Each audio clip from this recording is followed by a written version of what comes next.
On the Strait of Hormuz is facing renewed blockades. Iran announcing that the strait would be closed again to shipping traffic. President Trump responding, telling Fox and Friends that the U.S. will reimpose the naval blockade and also charge a toll for security. We should be reimbursed for that. When we do that, we're going to be reimbursed. That's leading to some surge in oil gas prices. In Maine, according to multiple sources, federal immigration authorities were involved in a shooting in the town of Biddeford. Senator Angus King of Maine says that the man who was shot and killed this morning by ICE agents had been given a final order to be removed from the country. And King is also calling for a transparent investigation.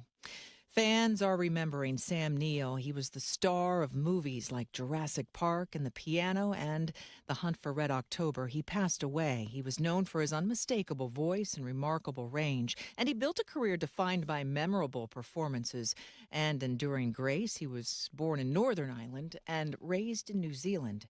Sam Neill was 78. You're listening to ABC News. Of all the wireless companies in America, only one has 5 stars in every category from Consumer Reports, and that company is Pure Talk. Coverage, support, value, data. 5 stars across the board. Plus, no service contracts and no cancellation fees. Just phenomenal U.S. customer service on a crazy fast 5G network. Dial pound 250, say micro, and switch to a 5-star American wireless company that won't let you down. Pure Talk. Ever wonder why you have insurance for your car or home, but not your digital life? Meet WebRoot Total Protection, your digital bodyguard that includes antivirus, identity protection, VPN, cloud backup, and more. With plans for individuals and families, WebRoot takes the guessing game out of cybersecurity so you can get back to living your best life online. Go to webroot.com/protect and get 60% off today. That's webroot.com/protect to get 60% off today. Live a better digital life with WebRoot, because peace of mind shouldn't be optional. Firefighters continue to battle multiple blazes in western states. One pilot was killed Sunday when a firefighting aircraft went down in a reservoir in southwest Colorado. The K-MAX heavy lift helicopter was in the air for nearly an hour, dipping its bucket into the Silverjack Reservoir in Gunnison County, drawing up water and dumping it onto the Gold Mountain wildfire. After 5 in the afternoon, fire commanders got a report that the aircraft had gone into the reservoir. The pilot's body was recovered 5 hours later. ABC's Jim Ryan. 12 states are now suing to block that proposed merger between Paramount Plus and Warner Brothers Discovery and keep it from moving forward. The new lawsuit claims the $110 billion deal to merge 2 of the largest entertainment companies in the world would result in less competition, higher prices, and fewer options on the big and the small screen. California Attorney General Rob Bonta leading the effort. Movie theaters, basic cable TV distributors, and audiences on every sofa and in every movie seat would feel the impact of this unlawful merger. Mike Dubusky, ABC News. Earlier this year, the Justice Department said that it was not planning to challenge the merger. Recovery efforts continuing in Venezuela following the back-to-back earthquakes. Officials say 4,561 deaths have now been confirmed, with nearly 17,000 others injured. Michelle Franzen, ABC News. Of all the wireless companies in America, only one has 5 stars in every category from Consumer Reports, and that company is Pure Talk. Coverage, support, value, data. 5 stars across the board. Plus, no service contracts and no cancellation fees. Just phenomenal U.S. customer service on a crazy fast 5G network. Dial pound 250, say micro, and switch to a 5-star American wireless company that won't let you down. Pure Talk. Weather, sponsored by Uber. Today is almost a carbon copy of yesterday with beautiful sunny skies and a high of 87, but the heat comes back tomorrow. We start another heat wave with a high of 93, 98 on Wednesday, 95 Thursday. For all the things you have to do and places you need to be, let Uber take you there. Because there are nights out, airport trips, and car troubles in your area, there are drivers in your area. Uber. Request a ride today.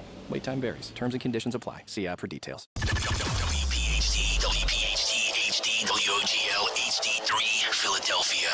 from the Piazza Auto Group studios. Experience the power of one with 8 brands and 25 locations. Always live on the free Odyssey app. Free speech lives here. The WPHT Afternoon Show.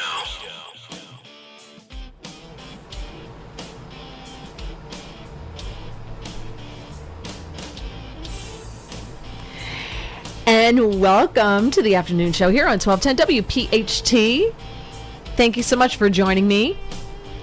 I appreciate that. I know some of you aren't happy with me. That's okay. I understand others are your favorite, and that's fine. Everyone is allowed. That's why Baskin Robbins has 31 flavors, because not everybody likes chocolate, vanilla, and strawberry. So that's okay with me. I'm fine with that. All right, joining us later this hour, U.S. Air Force Colonel Josh McConkey will be joining us to talk about Mitch McConnell and Lindsey Graham and our aging Congress.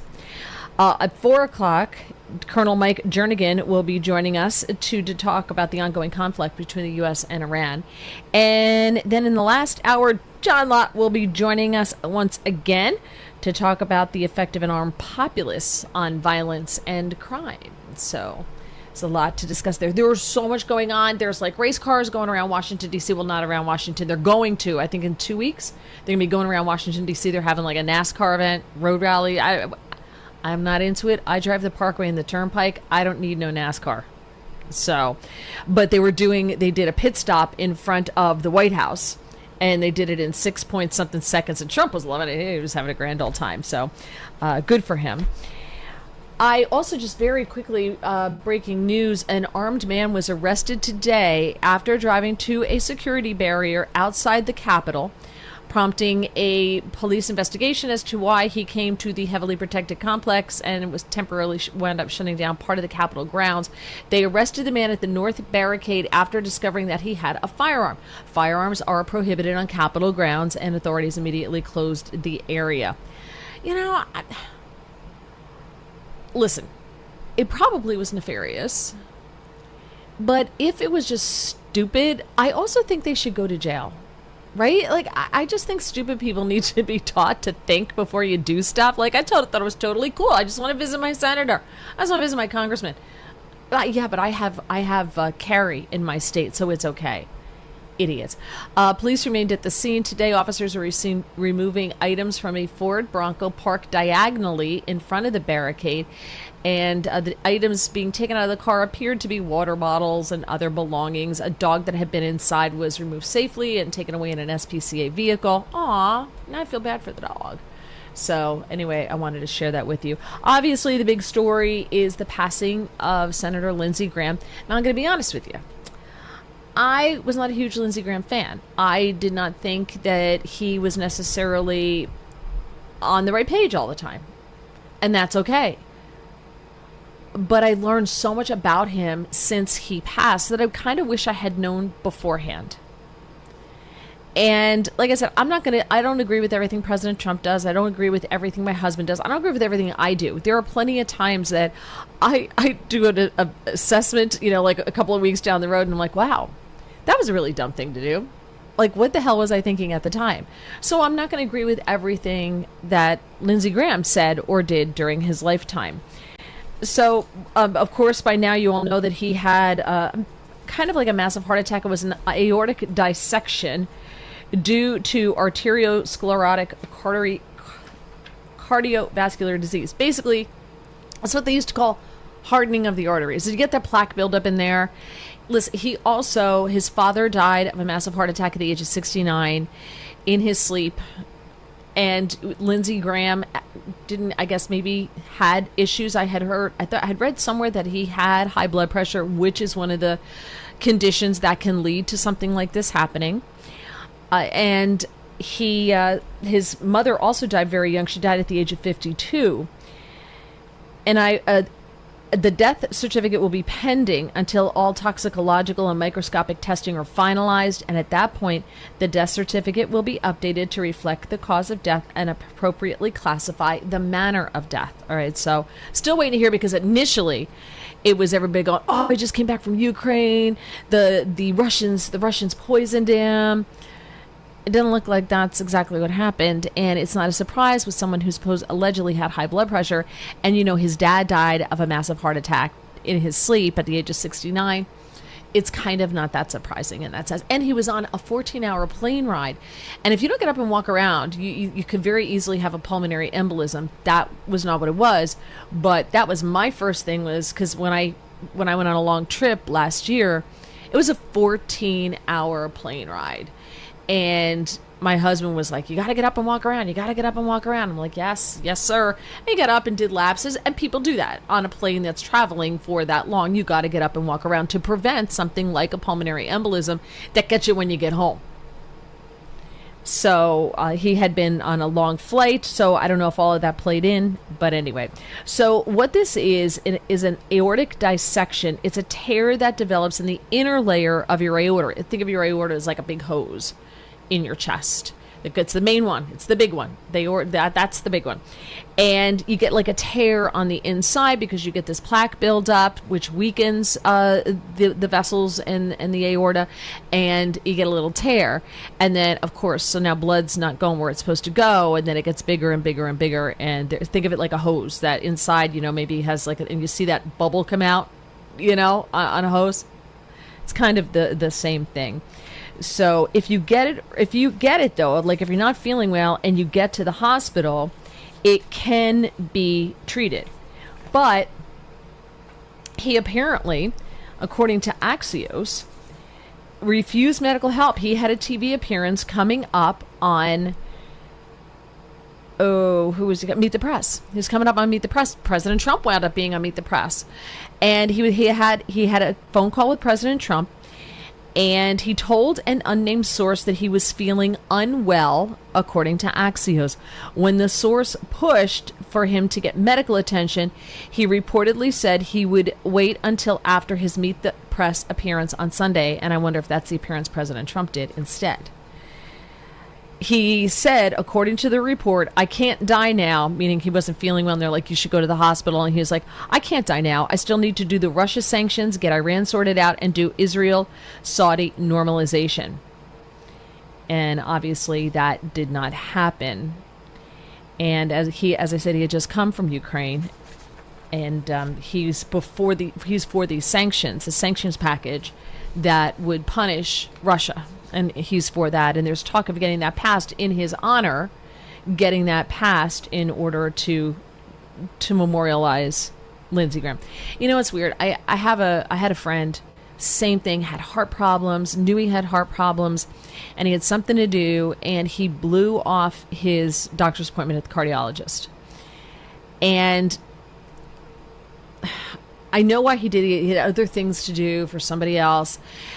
And they found him dead. And it could have been prevented if he had just gone when he was supposed to go. Or at least they could have tried to have prevented it if he had gone. And it sounds like this was the same thing, that he was just like, no, I want to go to my appearance tomorrow. I want to meet the press because it's really important to get this sanctions package through. And so he didn't go. So President Trump was on Meet the Press. Let's get ready with cut one here.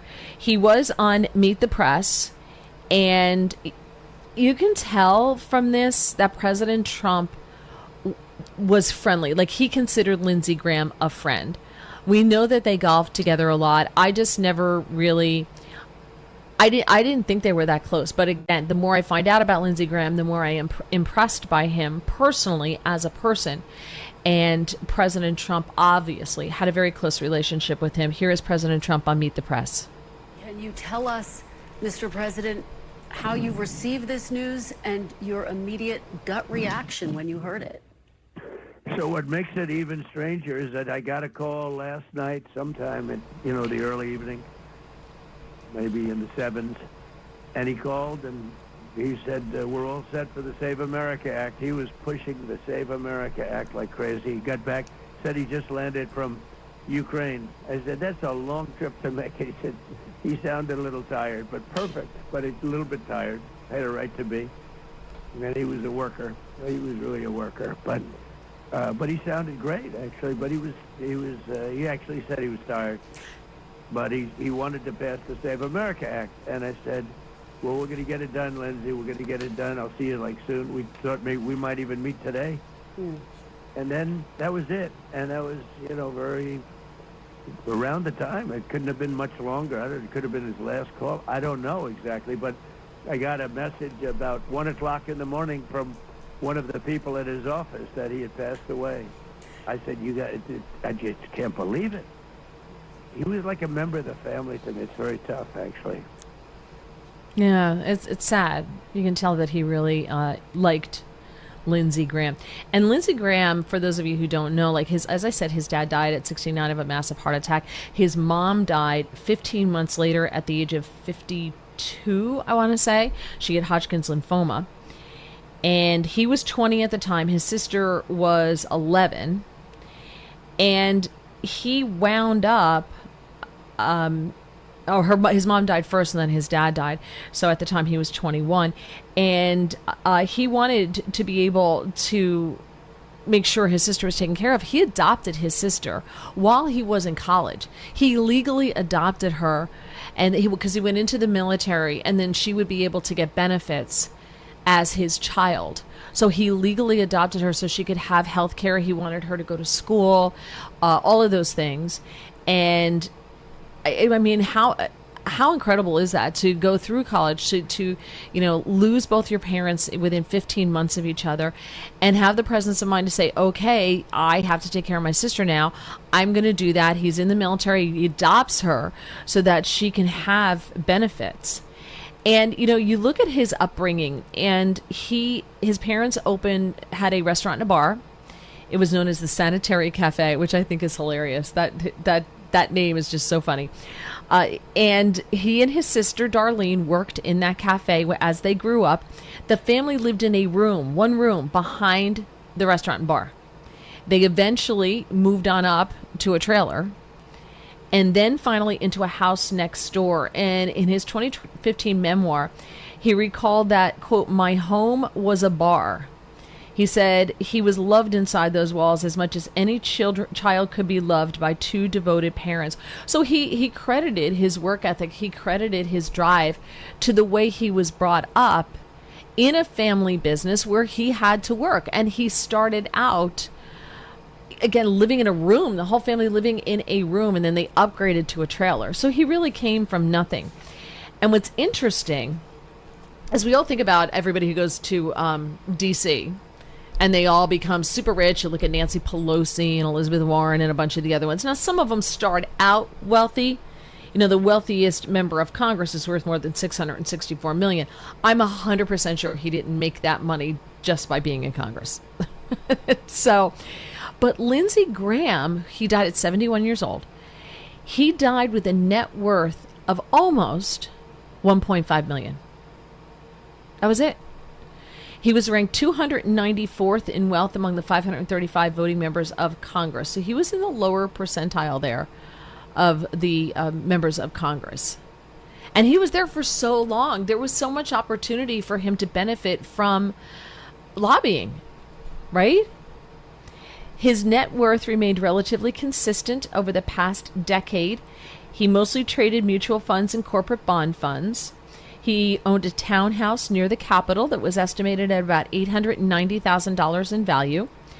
And he has a home in Seneca, South Carolina that's probably worth less than the townhouse in D.C. So, good for him. Good for him. Let's go back to more with President Trump on Meet the Press. Let's go to cut 2. And the host tries to switch it up from Lindsey Graham into Iran. But listen to what President Trump does. It's so Trump. Iran said overnight the Strait of Hormuz is closed. CENTCOM came out this morning and said the Strait of Hormuz is open. Which is it, Mr. President, and how are you going to respond? And I don't want to talk about it because I want to honor the life of Lindsey Graham, so I don't want to talk about it. I told you that before the call. Yeah. It's open. We bombed the hell out of them last night. They're very, very evil and sick people. We had meetings with them for the last. They agreed to a deal yesterday, a perfect deal for us. No nuclear, no this, no that, no nothing. They gave up everything. Mm-hmm. And then after that, they left the room. And then within an hour, they launched a drone at a ship. I said, you people are sick. You're sick people. And so it's one of those things. I don't want to talk about it. Finally, before I let you go. I want to talk about one person today, Lindsey Graham. Says, I don't want to talk about it. And then he goes on to talk about it. And then comes back and goes, I don't want to talk about it.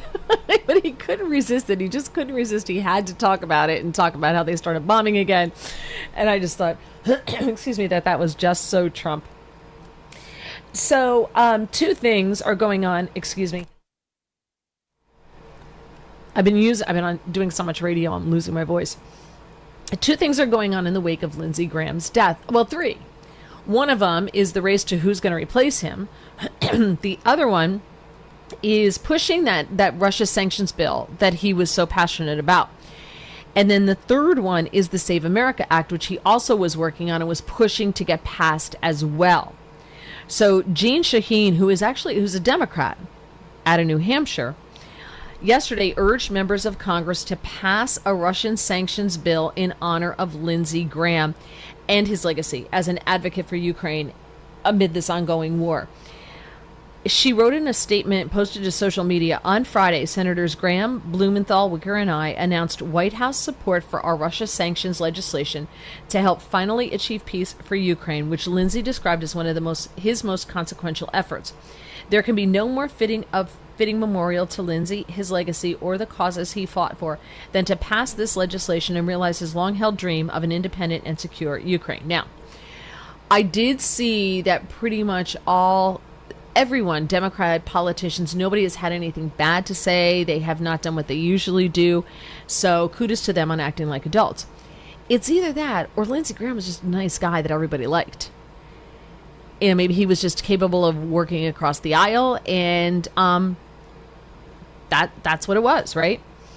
So Graham, alongside Shaheen and Blumenthal and Wicker, had just reached an agreement with the White House regarding the text for a potential sanctions bill. So that's why she's pushing it. That's why they're pushing it. They want this done. And she's smart. They're using it. Let's honor Lindsey Graham's legacy and do this, which we were doing anyway. But still. Blumenthal wrote, when we last spoke, he was as enthusiastic and exuberant as I've ever seen him. Passing the sanctions bill right away would be a fitting tribute.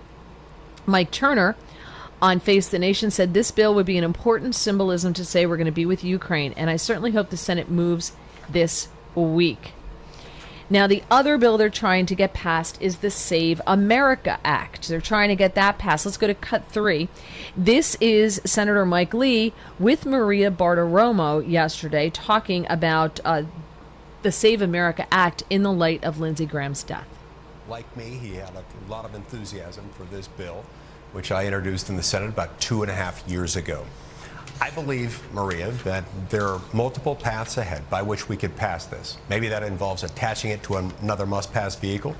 Maybe it involves bringing it up on the floor and debating it until it passes, something that I've long advocated. Maybe it involves picking out pieces of it that could be implemented through creative uses of budget reconciliation.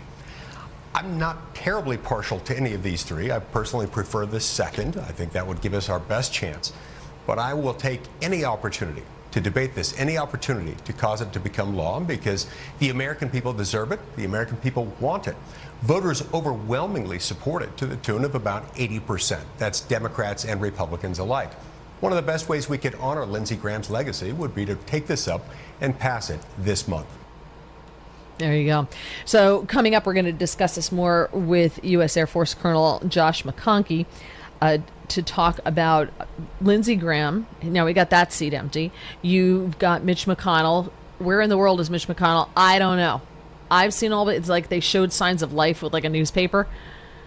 He wasn't holding it up. It was just there. And I've seen people saying that all sorts of things about it, that it's not real, that it's AI. Other people saying this was posted in 2023 as signs of life. Other people saying, no, you're crazy. He's fine. So who knows what's going on?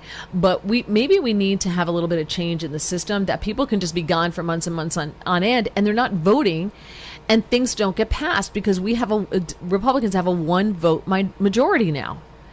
And so the American people suffer if these things don't get passed because, Lindsey Graham's dead. He can't do anything about that. But because, Mitch McConnell is 6 weeks just going to be out. There's got to be maybe another, I don't know, another way, something else we could do. But we'll talk to that. We'll talk about that with Colonel Josh McConkey coming up. We'll also talk about the race to replace Lindsey Graham. A lot of names being floated around. President Trump has floated a name. There are other names that are floating around. Different people are throwing their hat in the ring. So we'll talk about that as well. All right. If you want to jump in anywhere along the line, 855-839-1210, 855-839-1210, or you can tag me in a tweet on X at Mary Walter Radio. No S, just Mary Walter Radio. More coming up on 1210 WPHT. Feel the power of the Acura Integra. You control how you move with its integrated dynamic system. Take the wheel of the ADX with available premium Bang & Olufsen sound. Experience the power of the MDX together with space for 7 passengers. But why keep talking?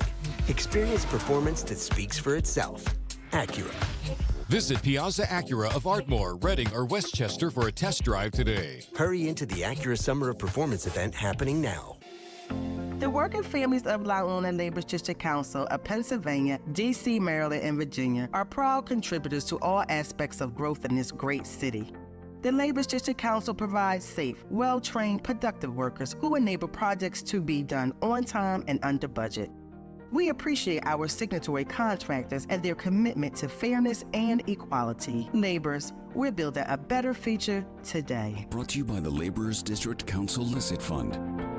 Prioritize yourself and make your dream of an attractive, healthy smile a reality at PI Dental Center. The professionals at PI Dental have been transforming patients' smiles for over 38 years. Board-certified specialists, Dr. Glenn Wolfinger and Dr. Robert Slough, perform complex dental makeovers with their Teeth in a Day protocol, where dental implants are placed and restored with fixed teeth in just 1 day. It's time to invest in yourself. For a smile that's monumental, trust PI Dental. Visit pidentalcenter.com.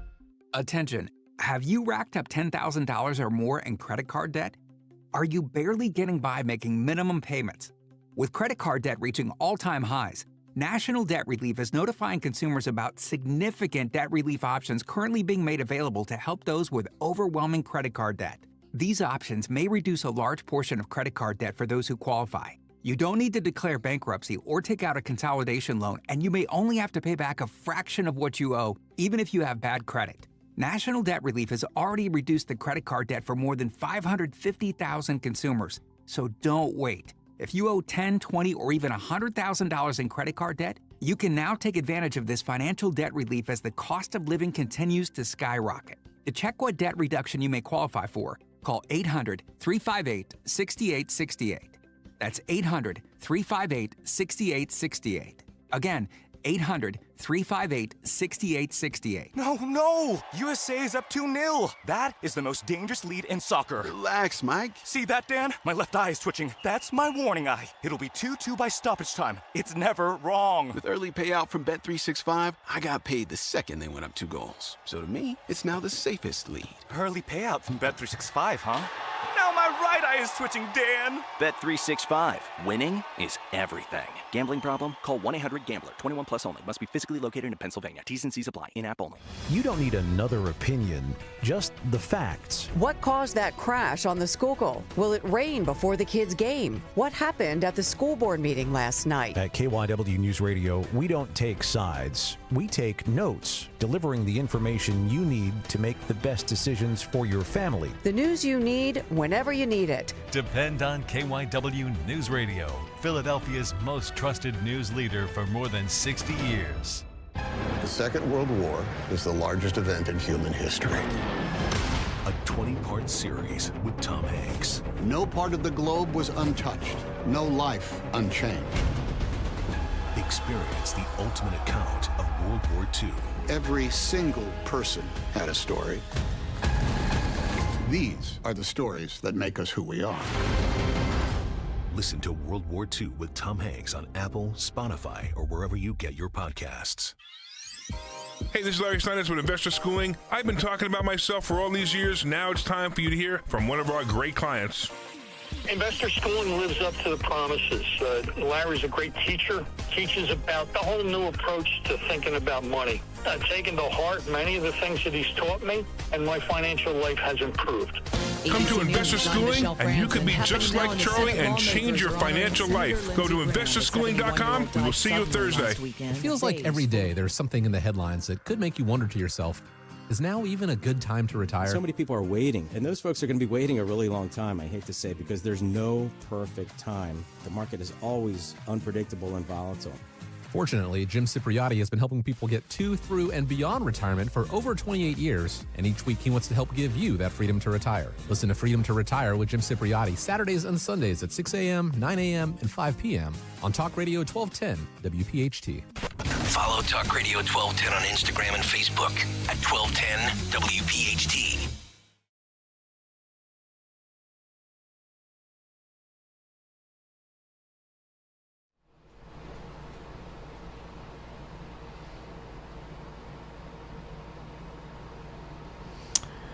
And welcome back.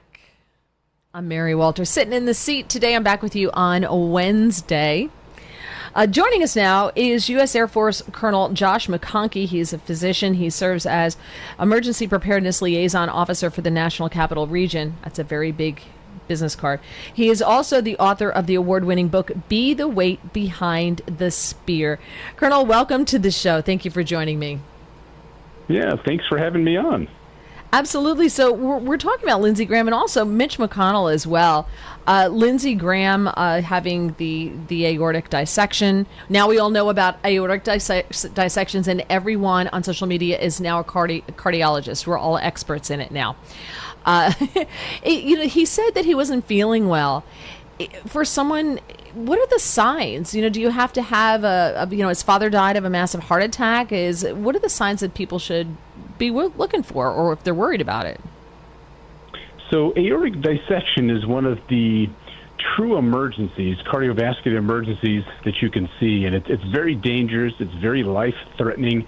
It's much different than what you'll see with coronary artery disease. When you have a heart attack, sometimes those blockages will have some chest tightness with exertion, a little chest pain, some random tingling in your neck or your arm.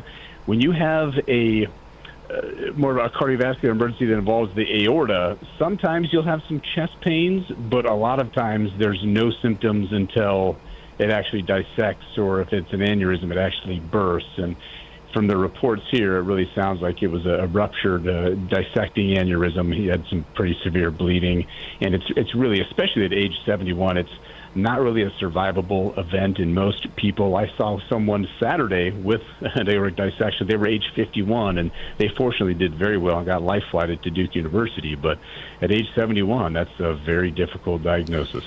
So even if he had gone to the hospital and when allegedly, according to an unnamed source, said that they told Axios that he said he wasn't feeling well, and they said maybe we should go to the hospital, maybe we should do something here. He said no, I want to be on Meet the Press tomorrow. I have to do this for this. If he had maybe gone to the doctor, even though he's 71. What is that? Are you on a speakerphone? No, I'm in the hospital. There's a page overhead for a stroke. Oh, okay. Not mine, of course. Oh, okay. I hope everything's okay if you're in the hospital. Yeah. So if had he gone to the hospital, do you even though he was 71, would things have been different, or is that part of the problem?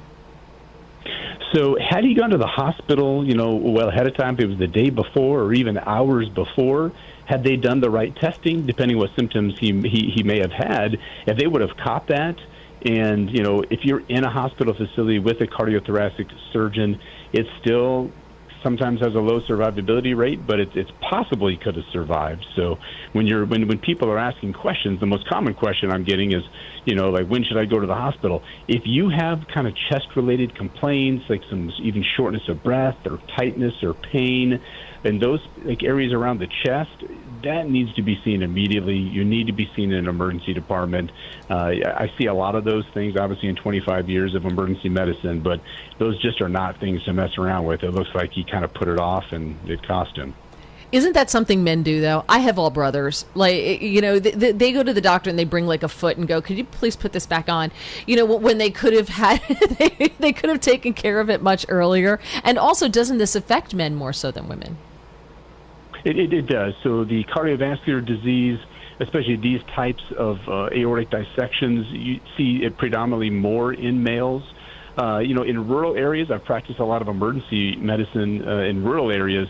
And boy, I tell you, to get a farmer to come into the emergency department, basically, if you're discharging some of these old farmers, you're clearly missing something because they do not go to the emergency department ever.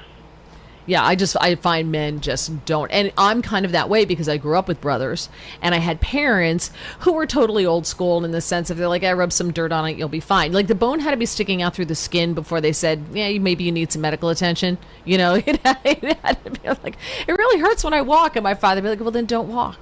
One of those types of things. Okay, so I want to also talk about Mitch McConnell, and I don't know if you wanted to get into replacements or if you just want to strictly stick with the medical part of this. Yeah, no, be happy to talk about both. I know with regards to McConnell, it's much different than South Carolina in that in South Carolina, the governor has the ability to appoint someone to that position until you have a special election. They do not have that ability in Kentucky. So they actually passed a law, I believe, in 2024. And so the governor does not have that power any longer. So there actually will need to be an election. And I think politically that's why they were waiting. He's going to serve out the rest of that term, apparently. Right, because they have Bashir, who's a Democrat, who would be able to, if he drops or if it says that like he can't go back before August 3rd, if he can wait it out till August 3rd, then they're all good to go. But Bashir would get to appoint someone between now and August 3rd for Mitch McConnell's seat. Gotcha. Okay, gotcha. So that's why they're like, no, he's fine. Totally cool. Here he is. Look, he's holding a newspaper. So that's what they're doing now, because if he gets to appoint someone, there's no special election. No, that makes sense. I know the medical conditions they've talked specifically, and he mentioned that they did not find a stroke, they didn't find a head bleed or concussion or heart attack. Now, concussion is a little bit different in that there's no test for a concussion. That's a clinical diagnosis. He's had falls in the past. He's had concussions in the past, all the way back to, I think, March of 2023. And then everyone saw him, just zone out on live TV multiple times not that long ago. So there were clearly issues. The big question that wasn't answered for me as an emergency doctor is, he mentioned, hey, I passed out for a brief period. And, well, my question would be, why did you pass out? So, I mean, they didn't find a stroke or a head bleed or a heart attack, but then why did you pass out? So that's a big medical question that, between him, his doctor, and his family, would be, some big discussions on whether he could return to the Senate, and really carry out and be capable to do the job. But that's only a question that they can answer, and I guess the whole country's watching right now. Well, so let me ask you a question. He went into the hospital on the 14th of June, right? So, no, 14th of July. 14th of June. 14th of June. It has tomorrow's the 14th of July. Sorry, tomorrow's the 14th. So he's been in there for a long time. 3 days after he went in, his wife beat feet and went to China because she had an appointment. So I'm thinking that's kind of weird. Like if your husband was taken in the ambulance and had to go to the hospital, he's still in the hospital. It's bad enough that they've held him for 3 days at that point. Like, don't you think you'd still be there? But apparently they said, it wasn't bad enough for her to have to stay. And so she went to China. She came back. He's still in the hospital.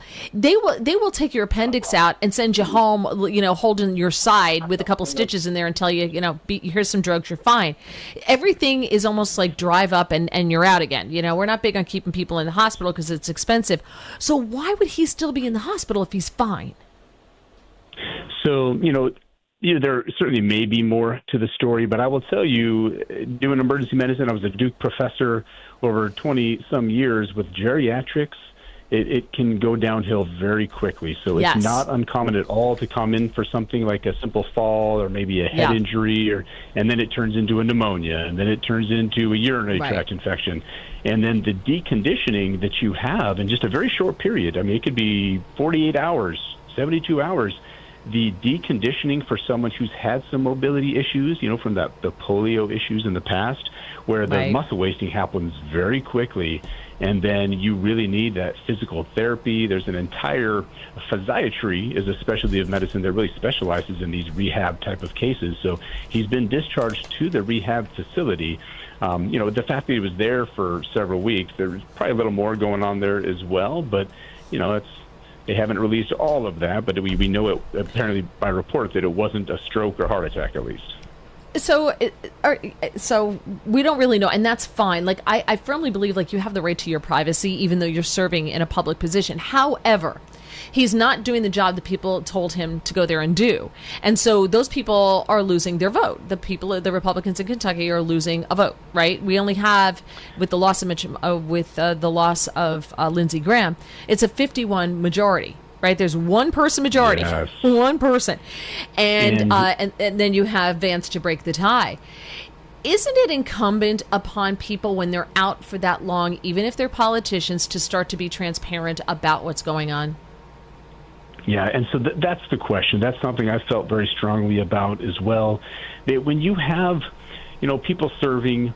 I don't have an exact age number for you, but if you just use age 70, so, retirement age 65, some people hang in there till 70, those are some serious questions that really need to be asked when you have members that are over that age and have things happen.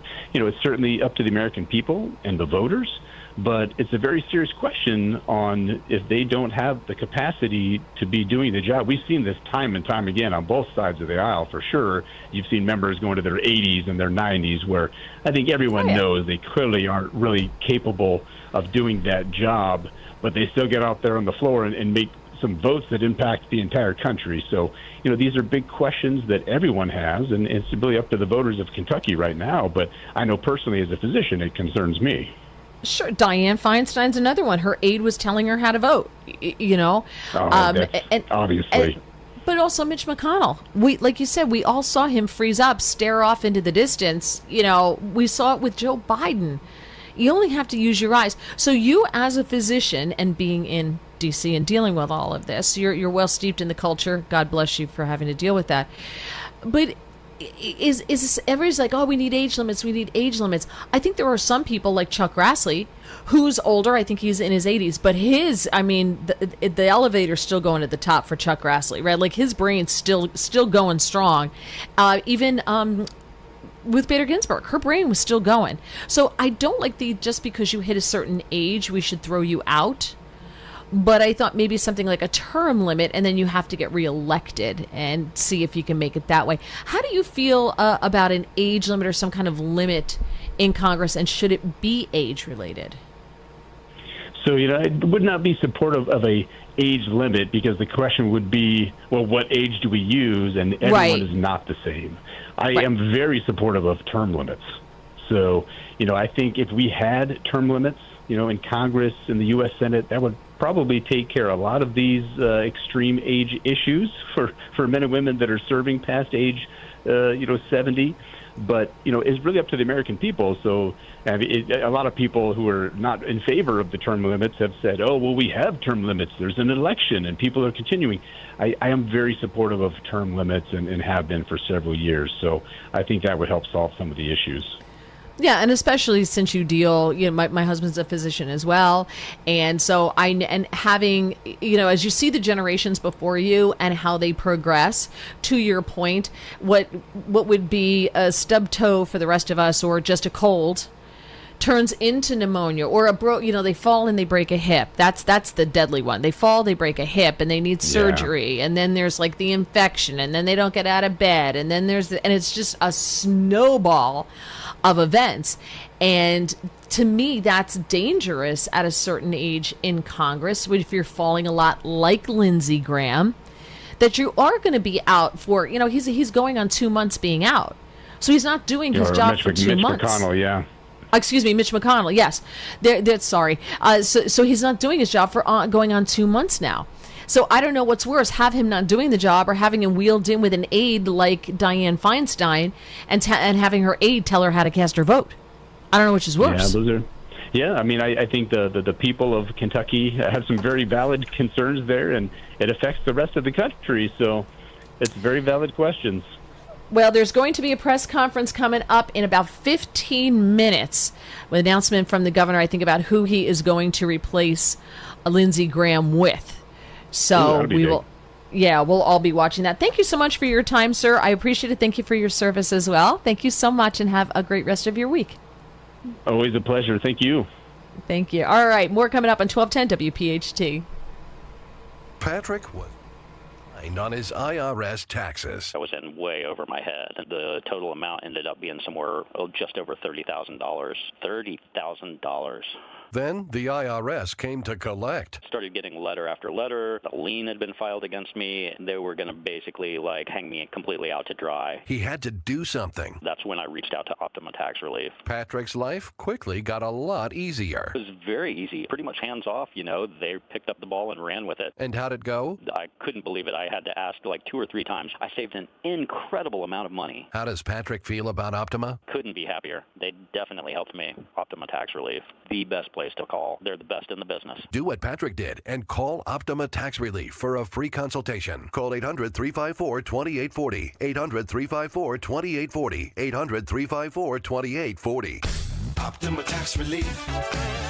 Testimonial from an actual client. Some restrictions apply. For complete details, please visit OptimaTaxRelief.com. For more expert appliance shopping advice, here's National Appliance Warehouse's own appliance guru. Hello, let's talk premium. These are the top-of-the-line appliances that dream kitchens are made of. If you're planning an investment like this in your home, where you buy is as important as what you buy. At National Appliance Warehouse, we're committed to delivering the superior buying experience you deserve. Our showroom features beautifully displayed premium appliances of every major brand, including highly sought-after monogram appliances. Our team of gurus is well-versed at guiding you as you navigate the same appliances you'd find in the most magnificent homes and the kitchens of cooking enthusiasts. And the National Appliance Warehouse team has the expertise to properly deliver and install your stunning new appliances. Celebrate Christmas in July and save at National Appliance Warehouse. Elevate everything and save on monogram appliances. Featuring sophisticated luxury and understated durability, you'll love expertly engineered and purposefully designed monogram appliances. Click nationalappliancewarehouse.com or visit their showroom in tax-free Wilmington today. Time now for today's Spotlight on Tech, sponsored by Lenseek. Meta Platforms unveiled Muse Image, its first image generation model, and it uses AI reasoning to create videos from photos. The Facebook and Instagram parent says that Muse Image powers creative experiences on Instagram and WhatsApp and is coming soon to Facebook and Messenger. Investment bank Needham says Muse Image could boost user engagement and increase advertising opportunities for Meta. I'm Jason Brooks. My name is Whitney Allen, and I'm a widow. My husband, Ryan, died. We never thought we'd ever have to use life insurance, but the unexpected happened. With Ethos, signing up was fast and 100% online. You can get a quote in seconds, apply in minutes, and get same-day coverage. No medical exams, and you can get up to $3 million worth of coverage. I'm grateful we were prepared. Get your free quote at ethos.com/radio. That's ethos.com/radio. Paid spokesperson. Time spent on application may vary. Online health questions required. My obstructive hypertrophic cardiomyopathy kept me from baseball games with my boys. The stairs were too much. With Camzyos, my symptoms have improved and I can be more active again. Camzyos is a cardiac myosin inhibitor, the first in its class to treat adults with symptomatic OHCM. Camzyos may improve your symptoms and ability to be active. And it reduced obstruction in the heart 4 times more. In a 30-week study, Camzyos, mavacamten, reduced post-exercise obstruction on average 47 units of pressure versus 10 with placebo. Results may vary. Camzyos may cause serious side effects, including heart failure that can lead to death, a risk that's increased with serious infection, irregular heartbeat, or with certain other medicines. Do not stop, start, or change medicines or dose without telling your doctor. You must have echocardiograms before and during treatment. Seek help for new or worsening heart failure symptoms. Camzyos is only available through a restricted program. Before taking, tell your doctor about all your medical conditions and current or planned pregnancy, as Camzyos may harm your unborn baby. Visit Camzyos.com or call 1-855-CAMZYOS. Actor portrayal. In the military, the mission was clear. You knew what to do. Now, the mission has changed. Stepping into civilian life isn't about finding a job. It's finding your purpose. I wanted a career that would leverage the skills and discipline I gained in the military. IT just felt right. My Computer Career offers class schedules that fit into your life and skills in high demand. Put your VA benefits to work. Visit mycomputercareer.edu/CWP to jumpstart your IT career today. An elite CompTIA certification partner. Financial aid is available to those who qualify, including VA benefits. My name is Whitney Allen, and I'm a widow. My husband, Ryan, died. We never thought we'd ever have to use life insurance, but the unexpected happened. With Ethos, signing up was fast and 100% online. You can get a quote in seconds, apply in minutes, and get same-day coverage. No medical exams, and you can get up to $3 million worth of coverage. I'm grateful we were prepared. Get your free quote at ethos.com/radio. That's ethos.com/radio. Paid spokesperson. Time spent on application may vary. Online health questions required. Think O'Reilly Auto Parts for all your car care needs. Get the parts and service you need fast from the professional parts people at O'Reilly Auto Parts. Now back to the Piazza Auto Group studios. Experience the power of one with 8 brands and 25 locations. This is Talk Radio 1210, WPHT.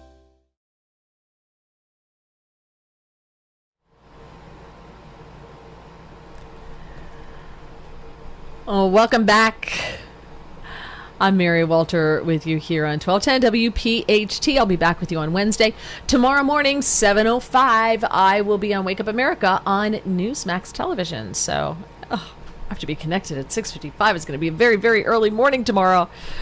But I will somehow manage to make it work. We will do it. And also tomorrow night is my podcast, 7:15 p.m. Eastern Time. And I know Suze, Mangle, and David, and Dolly, and Joe, and Sal, and a whole bunch of you from PHT will be there. So I look forward to that. I'm supposed to have on Steve Redden from Now Text USA, but he said yes. And then anyway, I don't know. It may just be us. Who knows? It'll be an adventure to find out what happens. So that is tomorrow. You can always reach out to me on X at Mary Walter Radio. So we were just speaking with Colonel Josh McConkey, and he's a physician, and we were talking to him about Mitch McConnell, like what's up with Mitch McConnell, where is he, and also Lindsey Graham, and what happened to him. And he did mention that Mitch McConnell had polio when he was younger. And I didn't realize that it wasn't really that long ago that polio was still active in this country. It was a big deal. But a woman named Martha Lillard, she died June 26 at the age of 78 in Shawnee, Oklahoma, and she was the last American patient living in an iron lung. People lived in these things. It's crazy. I could never do it. I'm seriously claustrophobic, but I guess if that's what you have to do, that's what you do. She wasn't supposed to live past the age of 20, according to her sister. Her sister said long COVID contributed to Lillard's death. Her death certificate lists chronic pulmonary failure and post-polio syndrome as the causes. She was just 5 years old when she came down with polio on her birthday in 1953. And that was 2 years before the first vaccine became available in the U.S. Lillard had been interviewed by KFOR, local station, and she said, I woke up and it was sunny outside and I just started to sit up and my neck was killing me. I couldn't lift my head off the pillow. After 4 days, I went unconscious. I couldn't breathe. I couldn't move my arms or my legs. She spent 6 months in the hospital, most of that time inside an iron lung. And she said they usually didn't like to put children in them because children fought it, but I didn't. I liked it because it felt good to breathe.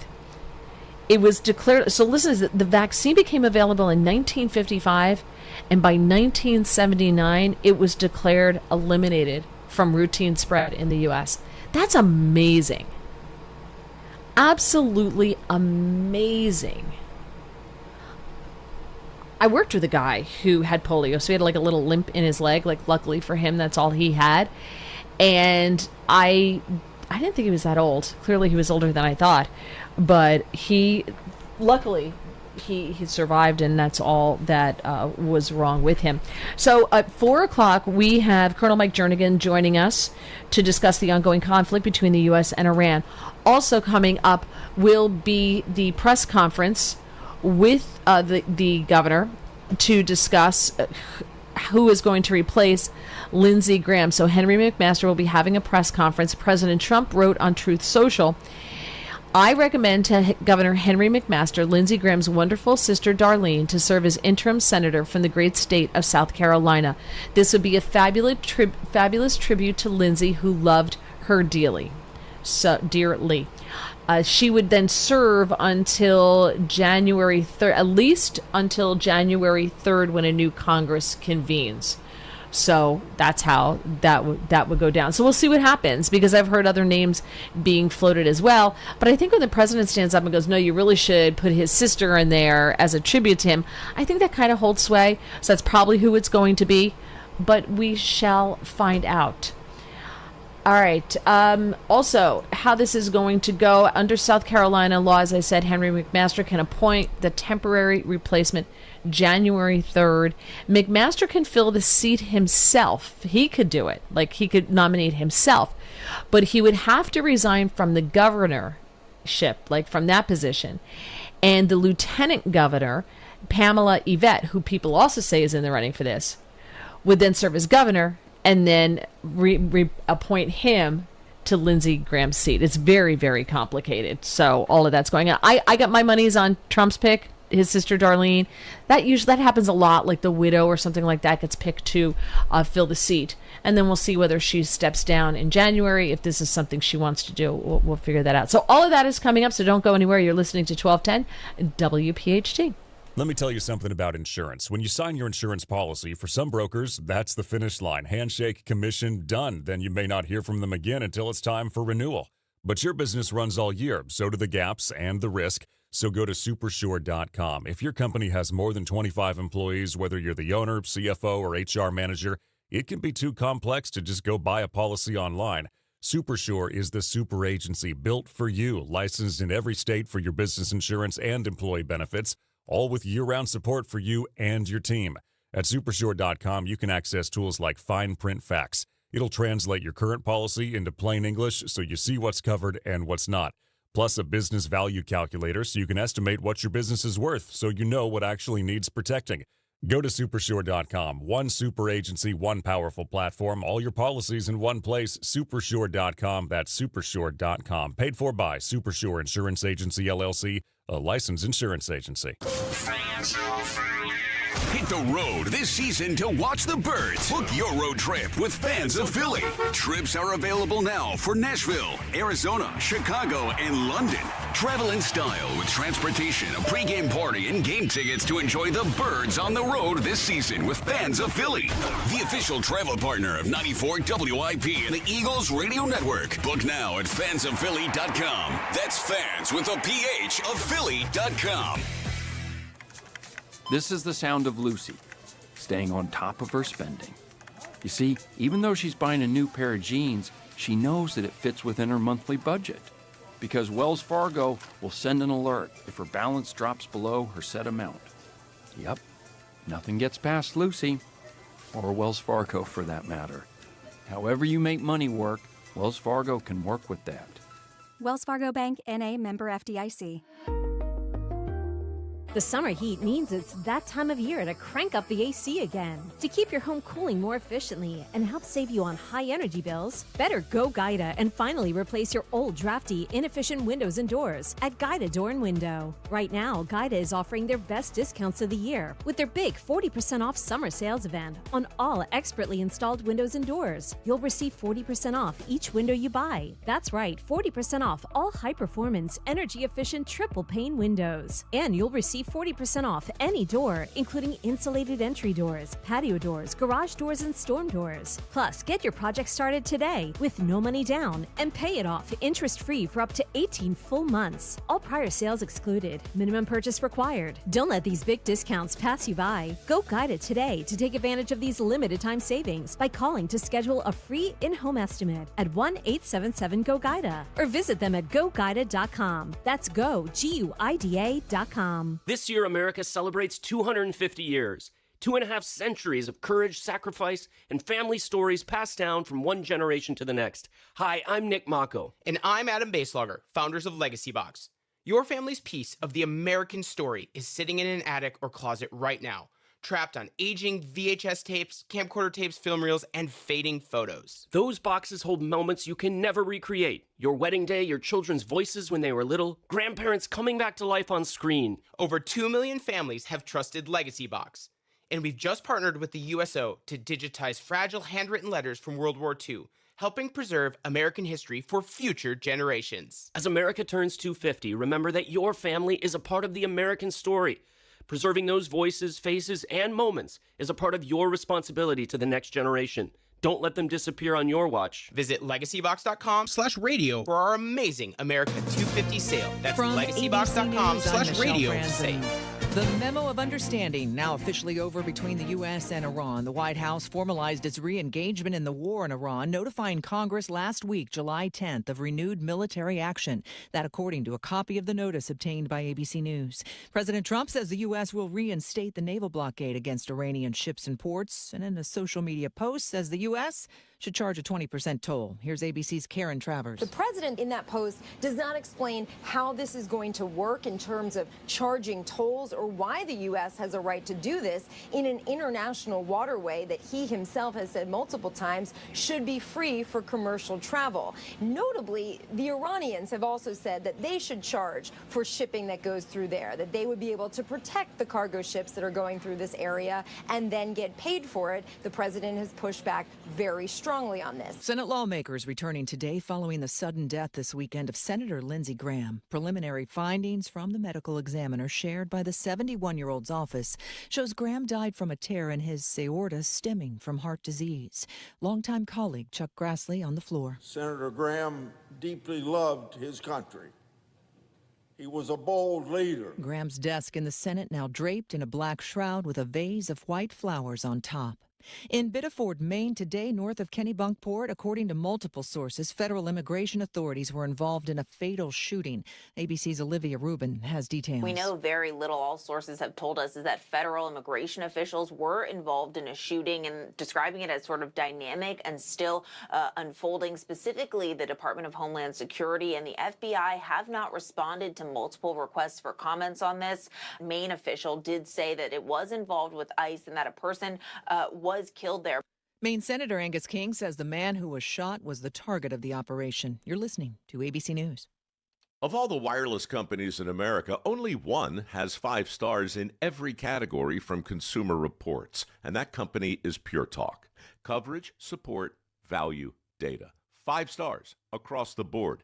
Plus, no service contracts and no cancellation fees. Just phenomenal U.S. customer service on a crazy fast 5G network. Dial pound 250, say micro, and switch to a 5-star American wireless company that won't let you down. Pure Talk. Ever wonder why you have insurance for your car or home, but not your digital life? Meet WebRoot Total Protection, your digital bodyguard that includes antivirus, identity protection, VPN, cloud backup, and more. With plans for individuals and families, WebRoot takes the guessing game out of cybersecurity so you can get back to living your best life online. Go to webroot.com/protect and get 60% off today. That's webroot.com/protect to get 60% off today. Live a better digital life with WebRoot because peace of mind shouldn't be optional. Children ages 8 to 12 spend over 5 hours on their screens every day. That's according to the American Academy of Pediatrics. Powering your drive with 10 brands and 20 locations. Always live on the free Odyssey app. Free speech lives here. Lives here. The WPHT Afternoon Show.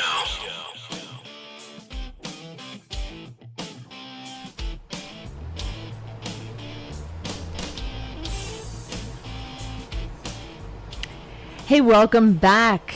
I'm Mary Walter with you. 855-839-1210 is the number if you want to jump in, or you can tag me in a post on X at Mary Walter Radio. There's no S in that. All right, joining us now, another colonel.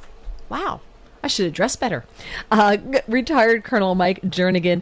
He is a visiting fellow in the Allison Center for National Security at the Heritage Foundation. Sir, thank you for joining me. Hey, good afternoon, Mary. It's good to have you with us. So let's talk about, with everything that else has been going on with, Mitch McConnell and now with Lindsey Graham, the whole Iran thing has kind of been pushed to the back, and also Americans have the attention span of golden retriever puppies. So we're suddenly not, we don't care about Iran anymore. We're like, let us know when it's over and we'll pay attention again. So part of that's going on.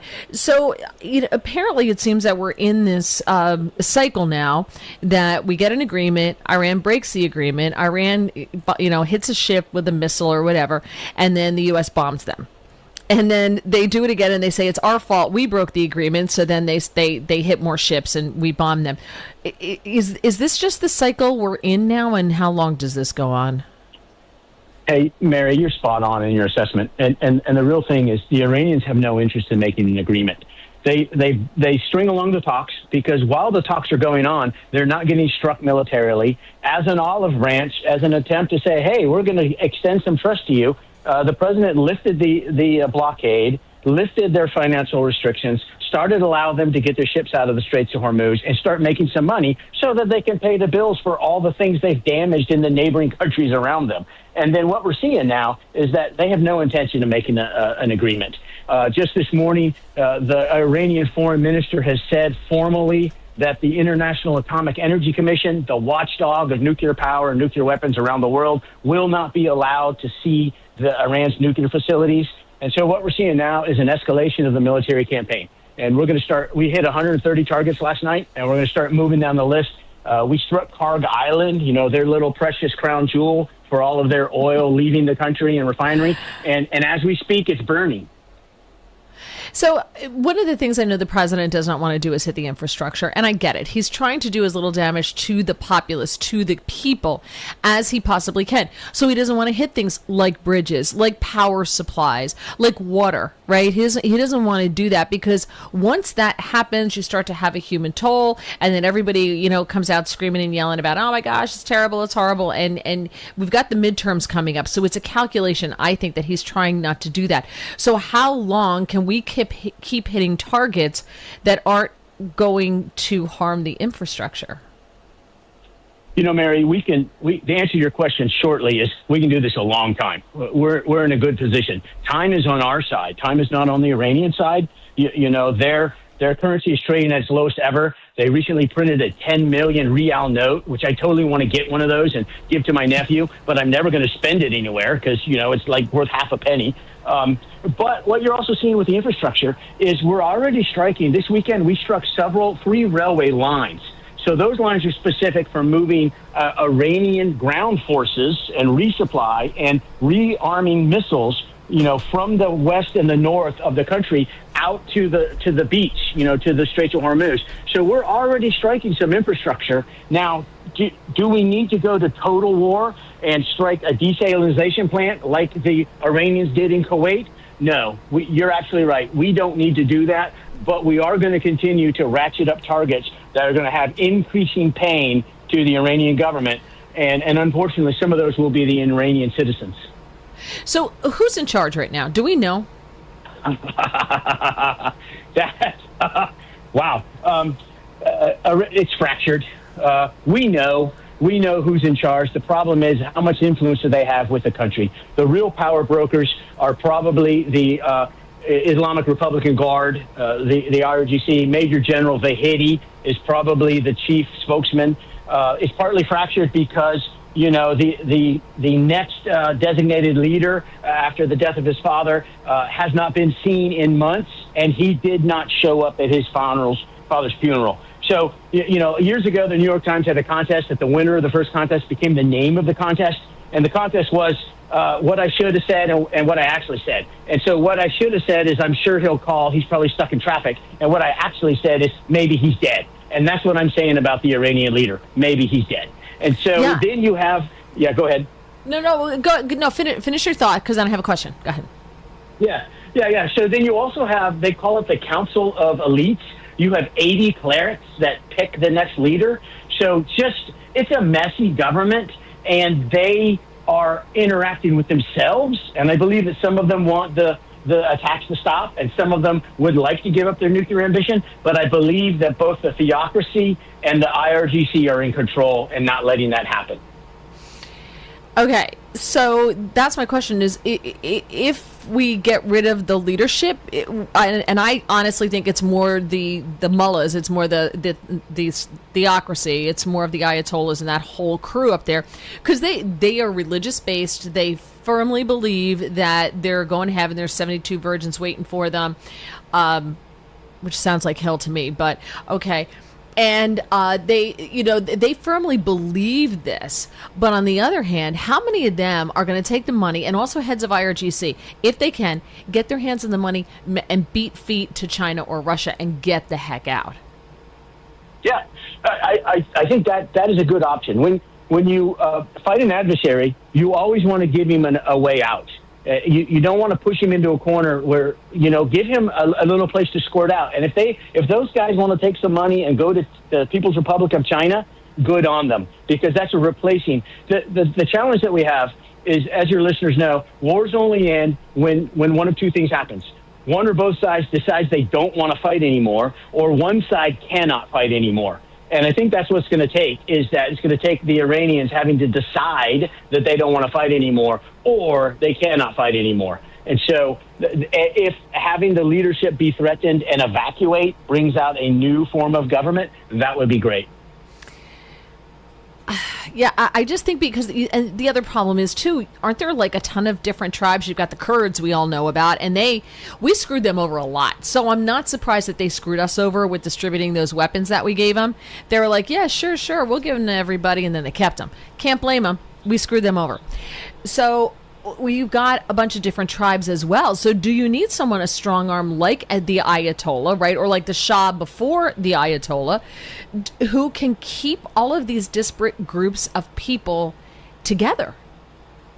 Well, yeah, that's one way you could do it. Really all we care about is, hey, stop threatening Americans. Stop shooting ships in the Straits of Hormuz. Don't make a nuclear weapon. Hey, and it would be nice if you stopped saying death to America and death to Israel in your schools and on your TV. But if you want to have a little dysfunctional government all by yourself, North Korea comes to mind. You can do that as long as you're not a threat to the United States and to others. But are we letting the people down? Because President Trump said to the people, right, that he was going to free them. He was going to get rid of the leadership. And they came out and he told them, get out there, protest. They did, and like 40,000 of them were executed for it. So do we then let the citizens down who want to be free, who want to live the way they were living in the 70s before Jimmy Carter? Do we let them down then? Is that like a huge loss at that point then? I don't think so, because we have our own country and we have our own people that we're taking care of. And, you're an Iranian, and they have a lot of pride, and they have a lot of good things going for them, and their government and their export of violence and their support of proxies of Hamas and Hezbollah and the Houthis are not on the good list. And so I think, you mentioned the Kurds earlier. Interestingly, the Kurds are fighting the Iranians in the north part of their country right now. We don't hear about this because the Iranians have government-controlled media, and their most important audience is their internal audience, to help prevent all those things that you've been talking about, popular uprisings, perhaps a coup, trying to overthrow the government. But right now, the Iranians are fighting on many fronts, and they have alienated themselves in both the region and the world. Yesterday, they attacked 6 countries around them.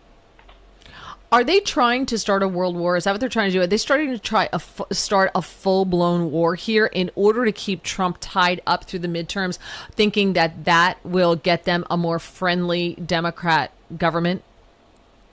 You've hit on a key point, and I'm going to talk about the first one. The Iranians, as your listeners know, the Islamic world is divided into 2 parts. There's Sunni and Shia.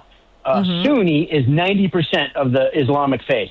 The 10% is Shia. There's only 2 places in the world that are Shia, Iran and Bahrain, which is really interesting to me that Iran keeps attacking Bahrain, its only partner in their religion. Why that's important is the Shia believes that they are waiting for the 12th Imam, and it is part of their job he's not going to come until they can bring about the end times. So if you can have the apocalypse, then their religion proves to be true in their mind, and what they're waiting for and expecting will happen. And so that's why they religiously want a nuclear weapon, because that's a lot of chaos, and that could bring about a whole lot of progress towards their goal. So you are exactly right. The Shia religion believes that it is part of their responsibility to bring about the end times. And so I don't want that to happen with a nuclear weapon. No, of course not. Although, listen, if I have my druthers, I'm just going to go stand outside and wait for the blast to be one of the first ones out.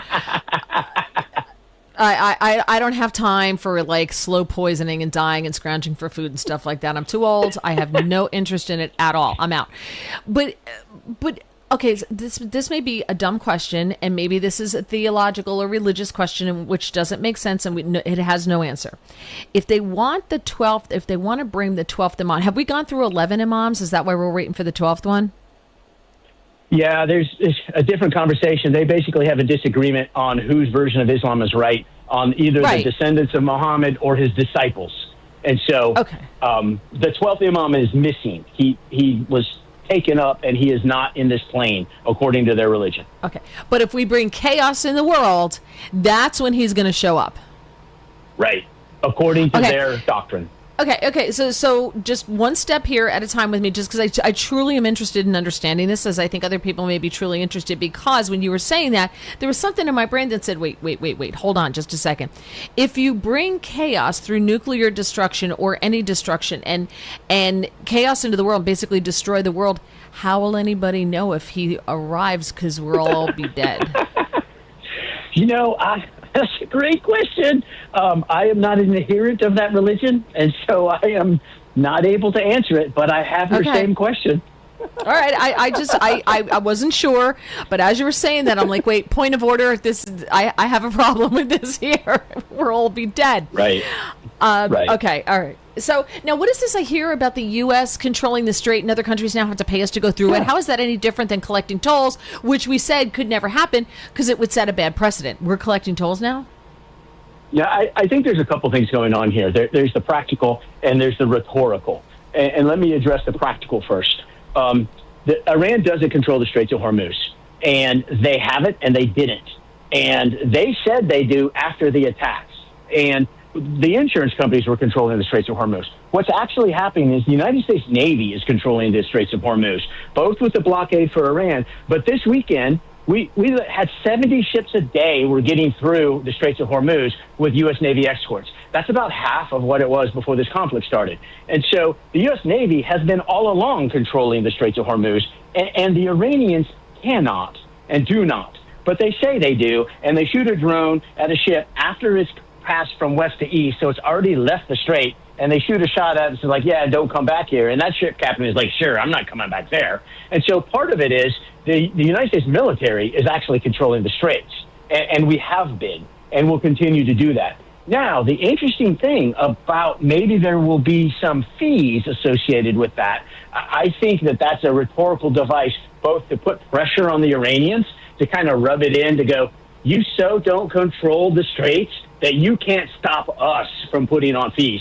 I don't think we're actually going to do that. I agree with your assessment that that's not a good precedent. It is an international waterway. But I also think that it might be something that if people like the Russians or the People's Republic of China who have been quietly supplying things, I wouldn't be surprised if some of those ships, either were moved to the back of the line or had to go through some extra hoops. But I think that this is probably a top-of-mind rhetorical device to put pressure on the Iranians of just saying, you so don't control the straits that we could charge and you can't stop us.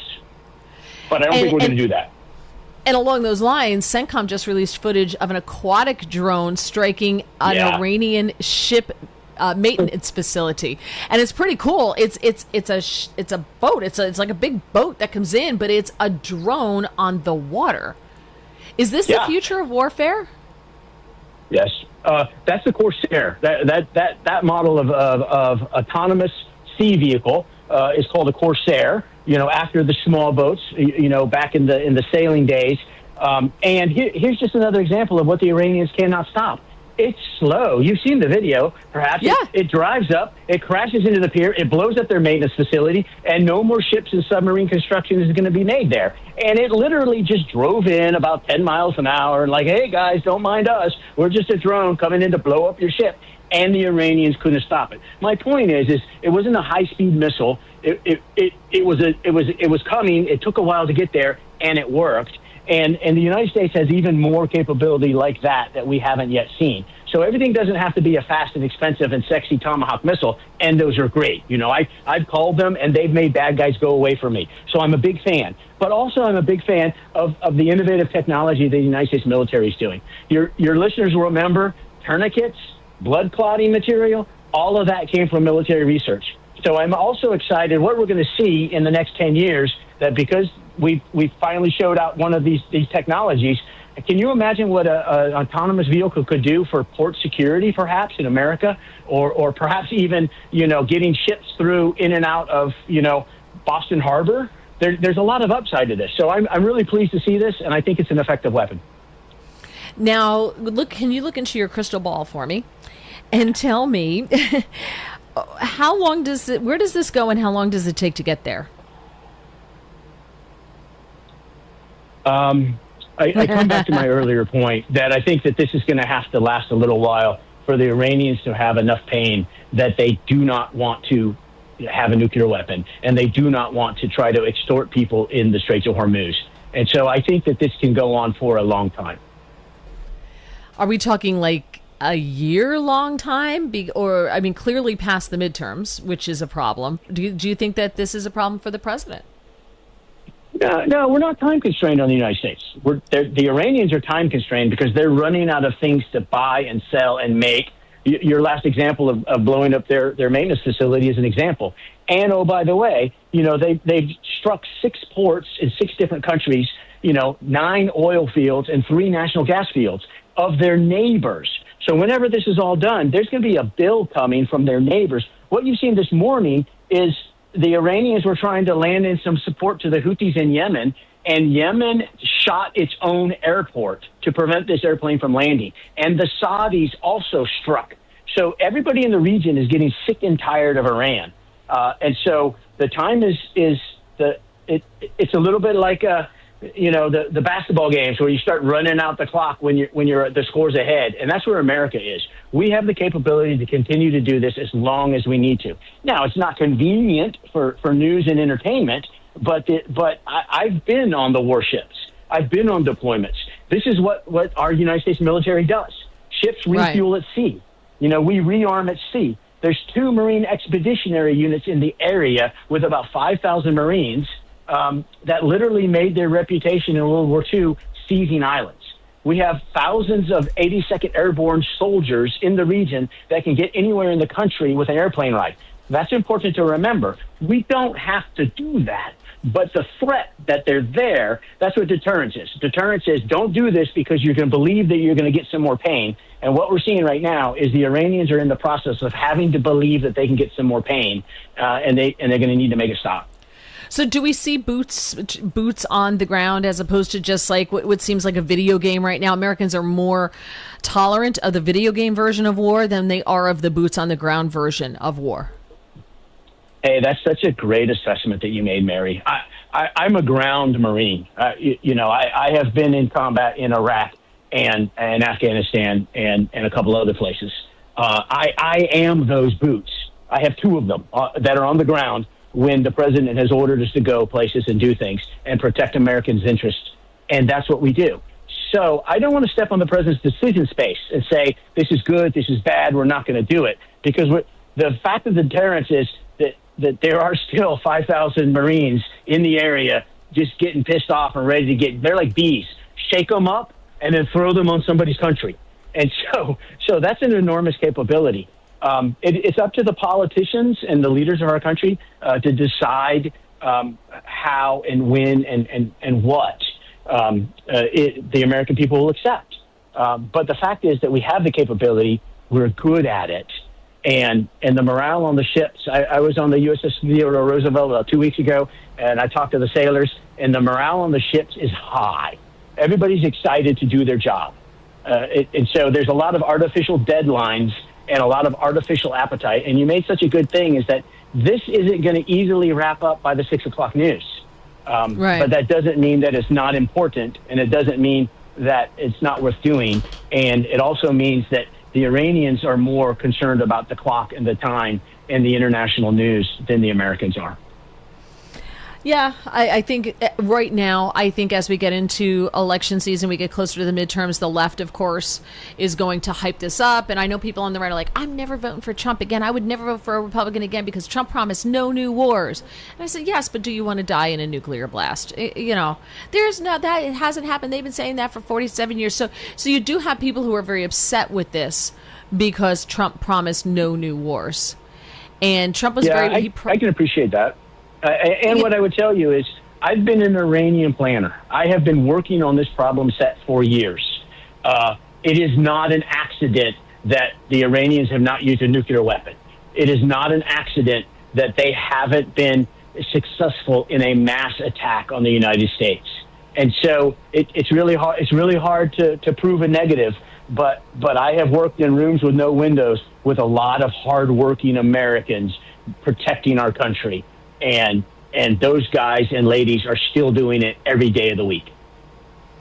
Well, we're very grateful for you and for your service. Thank you so much for that. And I don't say that lightly because I know how important, police, firefighters, soldiers, people who keep us safe are so important. And I know that I don't have what it takes to do that.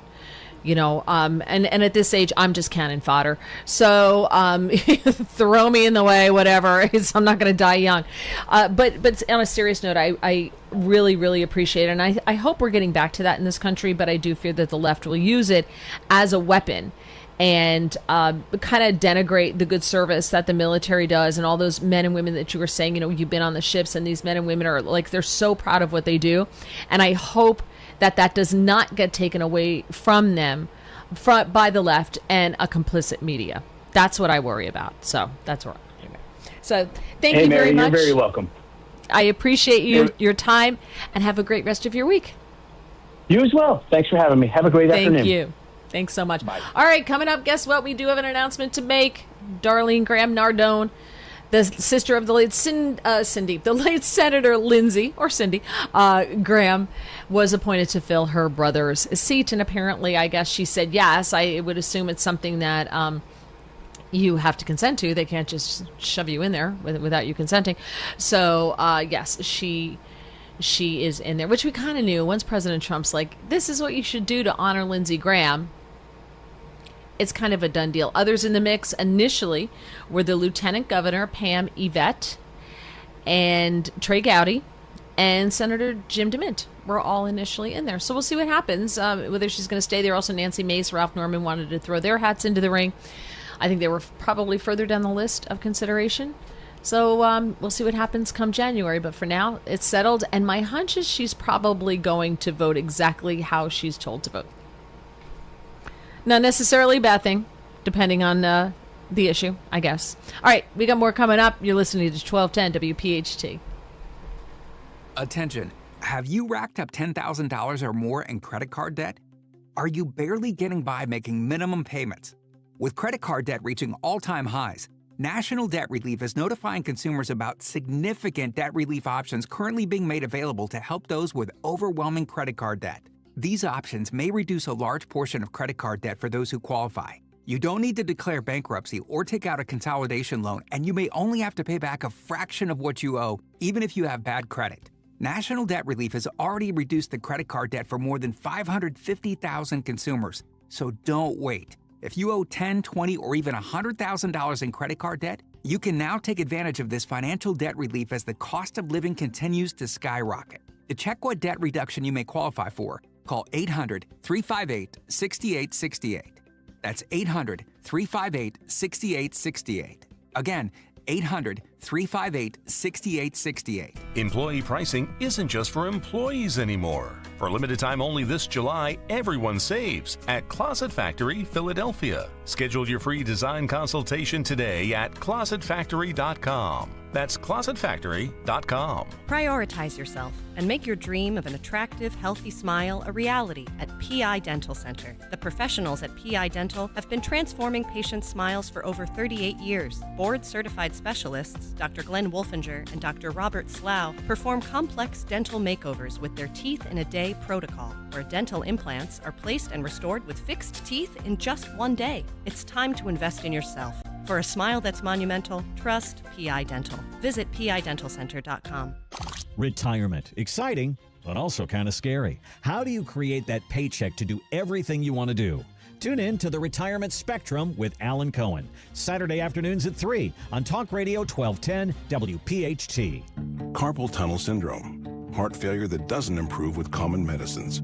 These are some signs and symptoms associated with ATTR-CM, or the cardiomyopathy of ATTR amyloidosis, a serious heart condition with symptoms that get worse over time. Amvuttra, vutrisiran, is a prescription medicine given by a healthcare provider that treats ATTR-CM in adults to reduce heart-related death, hospital stays, and urgent visits. In a clinical study, Amvuttra was proven to help people live longer and have fewer heart-related hospital stays and urgent visits over 3 years compared to placebo. Amvuttra lowers the amount of vitamin A in your blood, which can affect vision. Other side effects include pain in the arms or legs, pain in the joints, and shortness of breath. These are not all the possible side effects of Amvuttra. For prescribing information, call 1-833-256-2748 or learn more at amvutra.com. Ask your doctor about Amvutra for ATTR-CM. You can now tune in to Talk Radio 1210 WPHT on the iHeartRadio app.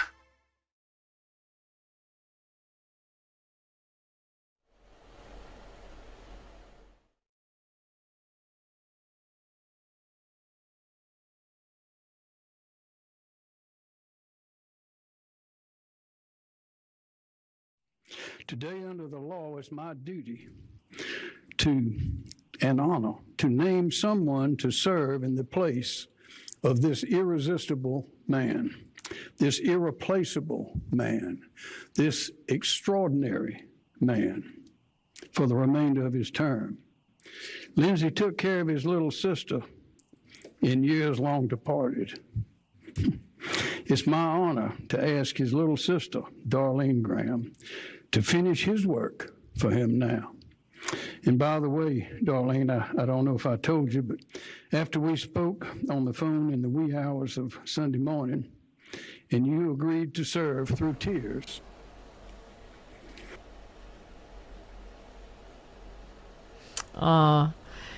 Yeah, so touching, so touching. And obviously she said, yes, would you finish the work of your brother? Who's going to say no?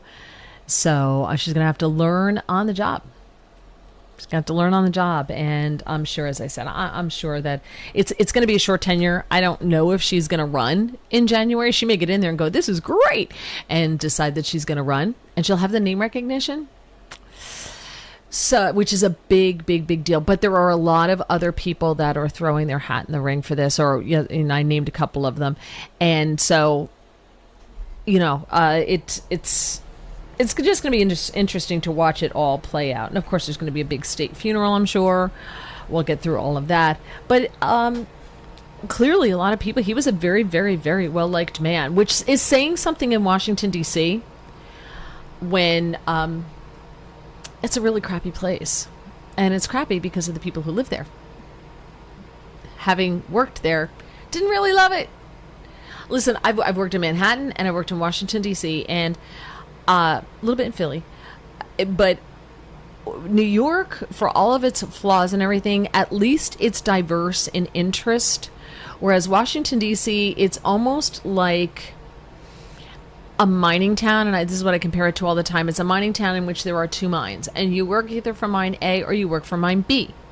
But you all go to the same pizzeria, you all go to the same place to get your hair cut, you all go to the same salon, you all go to the same, whatever, the same bars, which is Washington, D.C. But all the reason people do in D.C. is they shake your hand and they look past you to see if there's someone more important. And your friendships are all artificial. I put friendships in quotes because they're not. They just want to be friends with you. They just want to meet you because they think you can do something for them.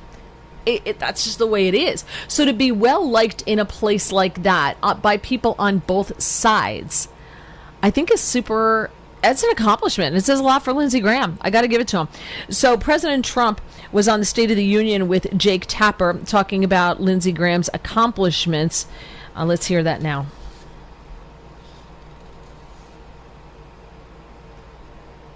No, I think his finest moment was his defense of Brett Kavanaugh, who's a terrific guy, and was treated very, very unfairly by the Democrats, very unfair. I've never seen anything like it. Maybe the worst I've ever seen anyone treated. That includes me. Well, maybe not me, but it includes just about everybody. He was treated so unfairly, and Lindsey, as you remember, had that moment. And, I'll tell you, Jake, I think it was a top 10, maybe a top 5 moment in the history of the Senate. It was an incredible display. And he did it from the heart. He felt strongly about Brett, and he did it from the heart, and it turned that whole thing around. He was really amazing. That was one they should replay. If you wanted an FBI investigation, you could have come to us. What you want to do is destroy this guy's life, hold this seat open, and hope you win in 2020. You've said that, not me. You've got nothing to apologize for. When you see Sotomayor and Kagan, tell them that Lindsey said hello, because I voted for them. I would never do to them what you've done to this guy. This is the most unethical, sham since I've been in politics. And if you really wanted to know the truth, you sure as hell wouldn't have done what you've done to this guy. Are you a gang rapist? No. I cannot imagine what you and your family have gone through. Boy, y'all want power. God, I hope you never get it. I hope the American people can see through this sham. That you knew about it and you held it. You had no intention of protecting Dr. Ford. None. She's as much of a victim as you are. God, I hate to say it because these have been my friends. But let me tell you, when it comes to this, you're looking for a fair process, you came to the wrong town at the wrong time, my friend. Yeah. I loved when Lindsey Graham did that. I was actually cheering. I was like, yes, go. I thought it was fantastic. The way he handled that, and see, he was talking about everything that I was just talking about, how horrific Washington, D.C. is. No one cares. They only care about themselves. That's the problem. And they only care about moving their own careers forward and making connections, because then you can meet some good lobbyists, and then you could do what you want to do, and you can make a lot of money. Lindsey Graham, though, clearly didn't do that. He was only worth approximately $1.5 million when he died, after decades in the Senate. So that says a lot. I wish we knew. I wish we would just have some transparency to find out how these people are making the money and the inside dealing and everything else, which we all know happens, right? And because there are so many people who aren't taking part in it. So I wonder what it needs, what you need to take part in it. It's so disgusting. Now, you heard President Trump talk about, all of the great accomplishments. He was talking about Lindsey Graham, and especially when he defended Brett Kavanaugh, which was amazing. But he also said during a phone interview, he said that there was one thing, he had one bad moment. And he said it was about the January 6th thing, when he stood up and he told this on Fox and Friends this morning. All right, now I've had it. That's it. You can't do it anymore. And then he called me like 40 minutes later and said, did I really say that? I can't believe it. And he took it back. And by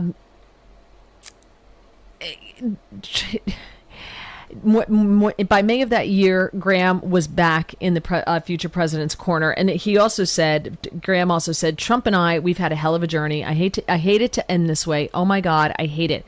This is about January 6th. From my point of view, he's been a consequential president. All I can say is count me out. Enough is enough. So he had it. He was out. He was no more. He was now a never Trumper. But a couple months later, he was back. And he was telling reporters, can Republicans move forward without President Trump? The answer is no. I've determined we can't grow without him. And Trump, reflecting on that, said once that ended, he'd left the race. And once that ended, I became really good friends with him. I give him a 99 instead of 100 because of that one thing, which is kind of funny. I don't think Trump means it meanly. I think he's being facetious about, all right, you don't get 100, you get a 99. That's good enough. All right, let's switch gears just a little bit here, because I have some good news for you about Pennsylvania.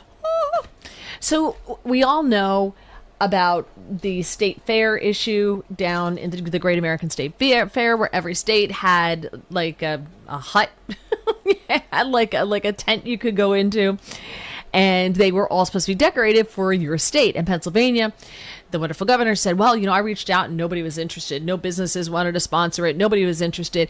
And so Fetterman and McCormick joined forces, as they have done in the past. And they said they made a couple calls and they were like, wow, people were like, sure. They were jumping at the chance to help. And Pennsylvania has this great display, right?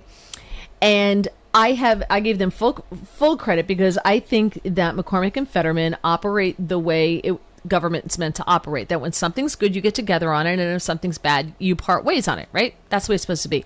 And the two of them seem to be able to work together for things that are good, like the Great American State Fair. Well, it was a 16-day event, by the way. The Commonwealth won an award recognizing their pavilion as one of the premier state exhibits at the event, and they did it at the absolute last minute with no help from the governor. Pennsylvania's Best in Show award was accepted by representatives from Senator Dave McCormick's office during a Friday afternoon ceremony on the Freedom Stage. Fetterman credited Pennsylvania residents for the pavilion's success. He said, what makes Pennsylvania truly awesome are the men, women, and children who call it home. Our farmers, steelworkers, small business owners, and so many more. Those who visited the pavilion got to see a glimpse of some of the very best of us and our history. And they got free potato chips because Pennsylvania has a lot of very good potato chip companies. It's niche, but it's good. The showcase they put together highlighted Pennsylvania's role in American history, from the signing of the Declaration of Independence and Valley Forge to Gettysburg. Exhibits also highlighted the agriculture, manufacturing, energy, innovation, and small businesses. And all these people stepped up and were like, sure, you need a display. One guy had a bunch of old flags. He said, I've got them framed and everything. I'll bring them down. Somebody else had for the Christmas tree farmers, because Pennsylvania is known for Christmas trees. They're like third in the country with Christmas tree production. So she actually drove a Christmas tree to Washington, D.C. in a couple of hours. It took her hours, but she did it. So when you I'm a firm believer that when you want to get something done, if you tell people what you need, they'll do it. Especially something like this. Like, hey, we don't have a pavilion. Hey, the governor says nobody's interested in doing this. Are you interested in being showcased? And then the potato chip company is like, sure. And they find out one potato chip company is sending potato chips free bags. So they're like, oh, we're going to send free bags. And everybody's sending free bags then. And people just came together and it's snowballed, and it's absolutely wonderful. I think it's fantastic. McCormick said, Pennsylvania's story is America's story. Absolutely. Could you imagine the birthplace of the country and there was no exhibit from Pennsylvania? That can't be. I watched 1776, the musical, every Independence Day. I know all the words. Can you imagine it without foul-fetid, fuming, foggy, filthy Philadelphia in it? Of course not. This is recognition is a tribute to everyone who helped bring that story to life, from Independence Hall and Valley Forge to our farms, factories, and innovators. The Commonwealth has shaped our nation for 250 years. Yeah, absolutely. So kudos to the two of them. And I think, honestly, one of the reasons Pennsylvania will kind of want to put over the top for Best in Show is because everybody knew the story. It became the most popular pavilion. It became the most popular exhibit because I think everybody knew the story. And rightfully so. And man, did that backfire on the governor or what? Oof. Here's something else that's backfiring on the governor. I love this too. So John Fetterman is teaming up once again with Dave McCormick, and they're launching a new joint fundraising committee. You want to comment on this? 855-839-1210. 855-839-1210. Federal Election Commission records filed on Monday showed the creation of Common Ground PA. The filing identifies the leadership PACs and principal campaign committees for both Fetterman and McCormick as participants in the joint committee. So now everybody's saying Fetterman's going to switch parties, which, by the way, don't get too excited because he still votes with Democrats the majority of the time. I'm 99% sure he voted against the SAVE Act. So correct me if I'm wrong. I know you will. 855-839-1210 or tag me in a post on X. So I don't know if he's going to switch. I think if anything, he goes independent and caucuses with the Democrats. But I think if that's as far as it goes, I do not see him becoming Republican. Rick Wilson, longtime political consultant. He's a big anti-Trumper. He said, Fetterman's going to flip in a social media post. Nick Field, a local politics writer in Pennsylvania, wrote, Fetterman caucusing with the Republicans in 2027 and even trying to run in 2028 with their support looks likelier and likelier by the day. I don't see that. I mean, I could be wrong. I didn't see Fetterman being the standard bearer of common sense for the Democrat Party. I didn't see that happening either. So I clearly do not have my finger on the pulse when it comes to John Fetterman. Mike Nellis, a Democratic political strategist, said that Democrats should assume that Fetterman, quote, is a Republican going forward, and we can't rely on his vote, especially when it comes to judges. But yet, he has voted consistently with Democrats. So that just because he's reaching across the aisle doesn't necessarily mean that that's going to stop. He's made it quite clear that he just votes for common sense, and what's common sense is common sense, and that's it. And he said if the party puts anti-Semitism, if they have a platform in the party against Israel, he's out. Then he's out. Does that affect any kind of re-election for him? Probably, because there are some people who will only vote Democrat. And if he leaves, Democrats will probably run a far left, liberal, socialist person there, or that's who's going to win the primary because they're very good on the ground with their game. And then you'll have Fetterman running as an independent. Fetterman's next re-election campaign will take place in 2028, not that far away. McCormick does not face voters until 2030. So he's got a little bit more time. And I don't think this hurts McCormick, does it? Am I wrong? Does it hurt McCormick? I don't know. I don't understand why it wouldn't, but I think it's far more harmful to Fetterman. I just think Democrats cut out anyone who does not get in line. Republicans are less likely to do that, which is frustrating a lot. It's very, very, very frustrating a lot of times. But Democrats are much more likely to cut you out. That's it. If you do not get in line, you don't vote the way they want you to vote, you don't say the things they want you to say, you're out. And if Fetterman is, and I don't know how this works, a joint fundraising thing, I don't know how it works. No idea. I don't know if this I'm sure it's been done before, but I'm not aware of it because I don't pay a whole lot of attention to fundraising part of it because I don't donate to anybody. That's not true. My husband and I both donated to Trump's campaign after the mugshot. That's when we donated. I wasn't sure if it was the mugshot or the Butler, which, by the way, it was 2 years ago today. July 13th. Butler, 2 years ago today. You watched a miracle, people. That was a true miracle. You got to watch a true miracle on television. All right. Coming up, we got a lot more to get to. And after the top of the hour, John Lott will be joining us to talk about how it's interesting. The effects of an armed populace on violence and crime rates. Because everybody tells us more guns, more crime. Maybe that's not true. We'll find out coming up. You're listening to 1210 WPHT. Time now for today's Spotlight on Tech, sponsored by Ethos. Meta Platforms unveiled Muse Image, its first image generation model, and it uses AI reasoning to create videos from photos. The Facebook and Instagram parent says that Muse Image powers creative experiences on Instagram and WhatsApp and is coming soon to Facebook and Messenger. Investment bank Needham says Muse Image could boost user engagement and increase advertising opportunities for Meta. I'm Jason Brooks.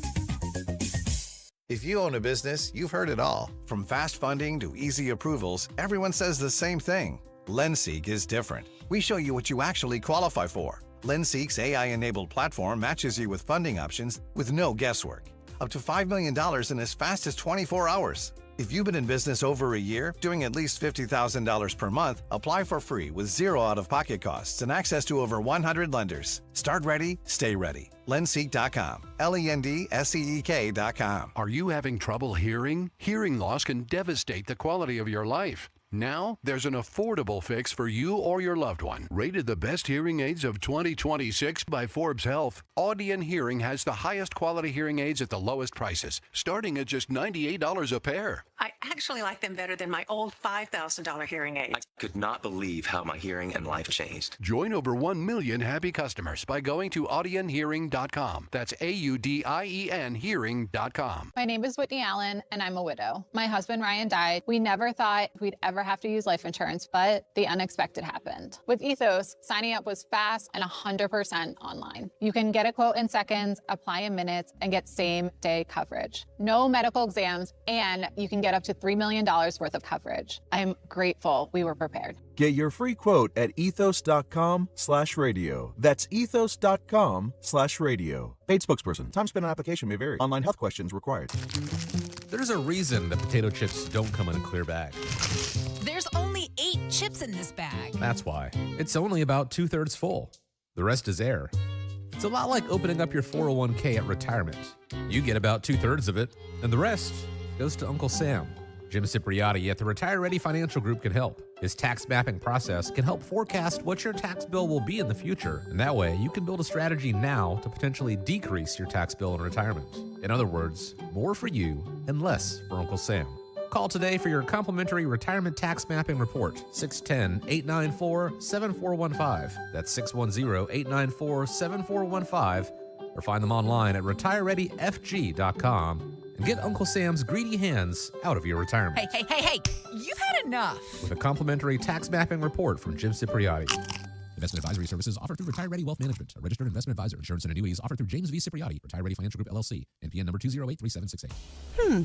This piece is perfect, but I'm just not sure about the color. Honey, this is Bucks County Estate Traders. They're a one-stop shop with their in-house upholstery service. Their design team can help us customize it to fit our living room perfectly. Even if I'm thinking bright purple?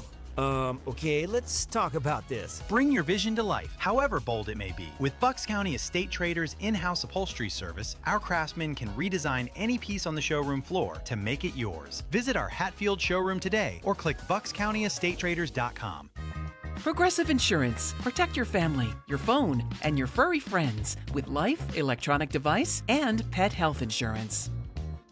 Broadcasting live from the Piazza Premium Automobile Studios. Powering your drive with 10 brands and 20 locations. Talk Radio 1210, WPHT.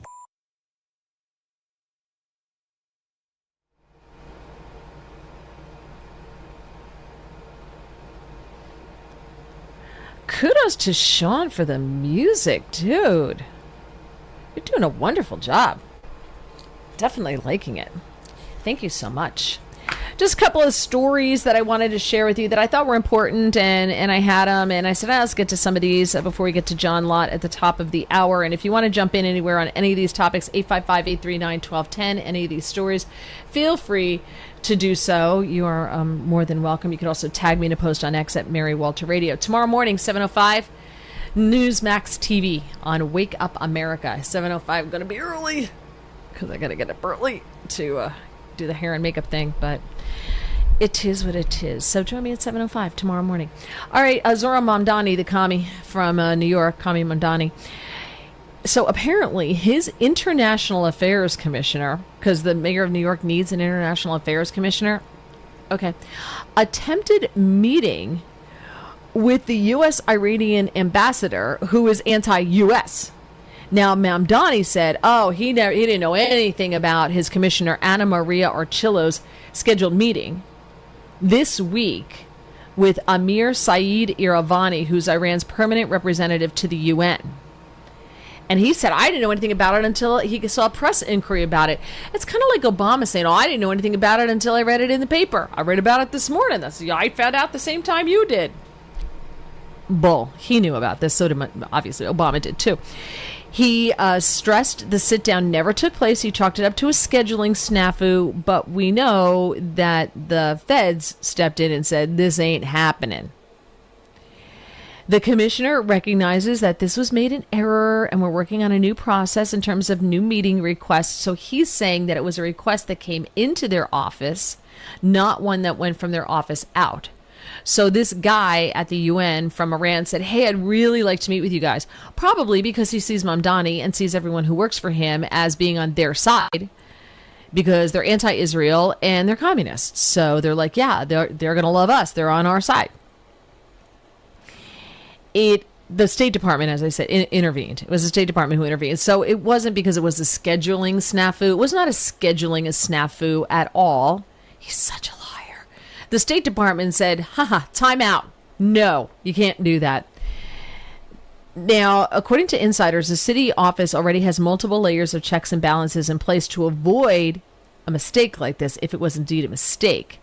So it appears that she would have had sidestepped protocol to set the meeting on the down low, go around it, which seems like something that people in the Mamdani administration would do. But it also wasn't the first time that Mamdani or someone in his administration tried to meet with a foreign official who was controversial. The mayor planned a face-to-face meeting with Colombia's leftist president who got booted out, Gustavo Petro, a meeting that was also put on ice by the Trump administration last month. After this whole thing was exposed, the Republican city council members sent a scathing letter, a sternly worded memo, demanding answers over the meeting, and they're going to just look at that, laugh at it, and throw it out and hit the delete and into the junk box it goes. So that was that. That's going on in New York. Now, also going on in New York Times is in trouble. And some journalists were subpoenaed, and they're supposed to meet. They're supposed to be in front of a judge on Wednesday. But we're going to have to come back to that because we're running out of time here. So coming up, John Lott will be joining us to talk. He's the author of More Guns, Less Crime. Is that true? We've got some new statistics out, crime statistics out. And does immigration play into any of this? Because I think it does. We'll find out from John coming up on 1210 WPHT. From the FIFA World Cup to competitive business environments, grand ambitions lead to game-changing achievements. At Bank of America, we're there to support businesses at every step, providing insights and expertise to help you gain an edge. He shoots, he scores! What would you like the power to do? Explore winning business solutions at BofA.com/gamechangers. Bank of America, official bank of the FIFA World Cup 2026. Lanny went to college and racked up huge debt. A little bit over $100,000. For a degree he couldn't use? Now what? I had a friend that went to My Computer Career. They even helped him get hired immediately after graduation. One of the things I love about IT is that you can work from anywhere you want. You could become an IT pro in just months, including cybersecurity and the basics of AI with zero experience at mycomputercareer.edu. My Computer Career, an elite CompTIA certification partner. It worked for me, and I know it can work for you. This is one student's experience. Individual results vary. Tune in to the Crash Proof Retirement Show Saturdays at 11 a.m. to hear Joanne Small-Canella and Tracy Stillman. The Crash Proof Retirement Show, Saturday mornings at 11 on Talk Radio 1210 WPHT. It's bigger, it's better. It's the 4th of July sales event at Tri-County CDJR. This month, get up to 20% off MSRP on select new 2026 Ram 1500 models. Come find bigger deals and better value at 422jeep.com. Available on select models with approved credit. Customers must qualify, plus tax, title, license, registration, and applicable government fees. Offers expire July 31st, 2026. Don't make the same mistake that I did. I called my insurance company directly, and they minimized my claim. Then I called Morano's Public Adjustment Group, and they made sure I got paid top dollar. For all your insurance needs, call Morano's Public Adjustment Group at 445-247-8228. That's 445-247-8228. And tell them Mr. Tony sent you. Finding great candidates to hire can be like, well, trying to find a needle in a haystack. Sure, you can post your job to some job board, but then all you can do is hope the right person comes along. Which is why you should try ZipRecruiter for free at ziprecruiter.com/free. ZipRecruiter doesn't depend on candidates finding you. It finds them for you. Its powerful technology identifies people with the right experience and actively invites them to apply to your job. You get qualified candidates fast. So while other companies might deliver a lot of hay, ZipRecruiter finds you what you're looking for. The needle in the haystack. See why 4 out of 5 employers who post a job on ZipRecruiter get a quality candidate within the first day. ZipRecruiter, the smartest way to hire. And right now, you can try ZipRecruiter for free. That's right, free at ZipRecruiter.com/free. That's ZipRecruiter.com/free. ZipRecruiter.com/free. ZipRecruiter.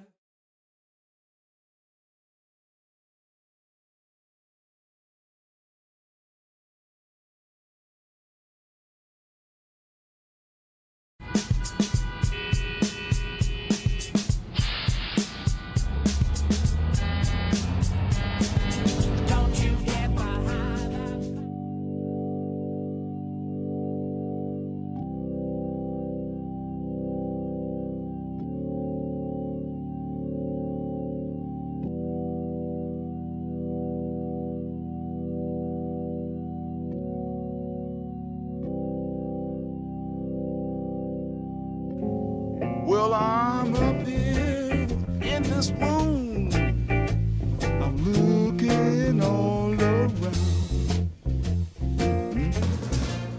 From ABC News, I'm Michelle Franzen.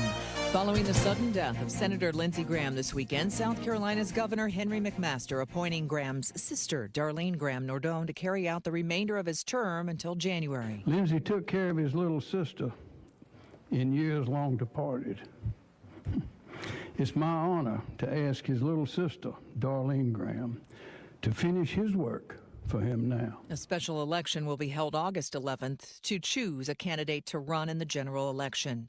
The GOP-led Senate also dealing with the absence of Senator Mitch McConnell, who was hospitalized last month. Here's ABC's Jay O'Brien. For 4 weeks, Mitch McConnell's office did not disclose his health condition or why he was hospitalized. But then yesterday, they released a photo of McConnell and his wife, Elaine Chao, and a statement from McConnell explaining that he had a fall, he was briefly unconscious, and then he was treated for a mild case of pneumonia. He was then moved, McConnell says, from the hospital to a rehab facility. He says he didn't have a stroke or a heart attack or anything more serious than that. The White House has formalized its re-engagement in the war in Iran, notifying Congress on July 10th of renewed military action, according to a copy of the notice obtained by ABC News. Iran announcing a blockade of the Strait of Hormuz. Now President Trump says a naval blockade will go back into effect, and the U.S. should get a 20% toll. Now we're going to guard it. We're going to get paid for guarding it, a lot of money. But we just want to be reimbursed for doing all of this, for putting our people in danger. The renewed hostilities pushing oil prices higher, and in the U.S., gas prices nearly 10 cents higher a gallon in the past week. Analysts say this will be the first weekly rise in gas costs since back in May. Now, before that new round of strikes yesterday, President Trump suggested the U.S. and Iran were close to a deal to move forward with peace talks. ABC's Karen Hua. You're listening to ABC News. Of all the wireless companies in America, only one has 5 stars in every category from Consumer Reports, and that company is Pure Talk. Coverage, support, value, data. 5 stars across the board. Plus, no service contracts and no cancellation fees. Just phenomenal U.S. customer service on a crazy fast 5G network. Dial pound 250, say micro, and switch to a 5-star American wireless company that won't let you down. Pure Talk. Ever wonder why you have insurance for your car or home, but not your digital life? Meet WebRoot Total Protection, your digital bodyguard that includes antivirus, identity protection, VPN, cloud backup, and more. With plans for individuals and families, WebRoot takes the guessing game out of cybersecurity, so you can get back to living your best life online. Go to webroot.com/protect and get 60% off today. That's webroot.com/protect to get 60% off today. Live a better digital life with WebRoot, because peace of mind shouldn't be optional. A string of severe summer storms has multiple states, from the Midwest to the Northeast, under states of emergency. At least one person is dead in Missouri after as much as a foot of rain fell in just hours early Friday. Houses surrounded by water. More than 350 people rescued in Missouri alone. In Philadelphia, the National Weather Service confirming at least 4 microbursts tore through the city. 70-mile-per-hour winds downing hundreds of trees and ripping roofs off buildings. ABC's Ginger Z. A federal judge in Florida referred President Trump's attorneys for potential disciplinary action over their filing of the $10 billion lawsuit against the IRS. That led to the creation of the now abandoned Anti-Weaponization Fund. U.S. District Judge Kathleen Williams' 56-page order is unsparing in its assessment of what she describes as bad faith actions of President Trump, his Justice Department, and his personal lawyers to use a lawsuit filed against his own government to legitimize a settlement that she says would have never survived judicial review. Williams also directly called out Acting Attorney General Todd Blanche at multiple points throughout her order and suggests he provided misleading testimony before Congress when probed over the Justice Department's now dismissed Anti-Weaponization Fund. The ruling comes 2 days ahead of Blanche's confirmation hearing before the Senate Judiciary Committee. ABC's Peter Harlambos, Michelle Franzen, ABC News. Of all the wireless companies in America, only one has 5 stars in every category from Consumer Reports, and that company is Pure Talk. Coverage, support, value, data. 5 stars across the board. Plus, no service contracts and no cancellation fees. Just phenomenal U.S. customer service on a crazy fast 5G network. Dial pound 250, say micro, and switch to a 5-star American wireless company that won't let you down. Pure Talk.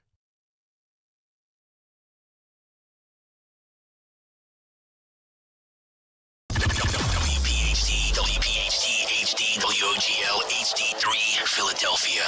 From the Piazza Auto Group Studios, experience the power of one with 8 brands and 25 locations. Always live on the free Odyssey app. Now, The Drive at 5. 30 minutes of non-stop talk from Talk Radio 1210 WPHT.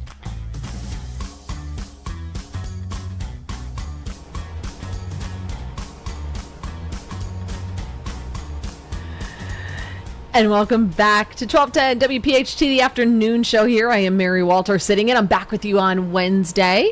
I'm excited about that. I don't know why I'm not here tomorrow. Oh, you guys tell me who's in tomorrow, and then I'll promo whoever's in tomorrow. Joining us now, I want to talk about a crime and a couple of different variations of things that affect crime. John Lott Jr. is the president of Crime Prevention Research Center. He's the author of More Guns, Less Crime. You can find him on X at John R. Lott, JR4 Jr. Hey, John, welcome back.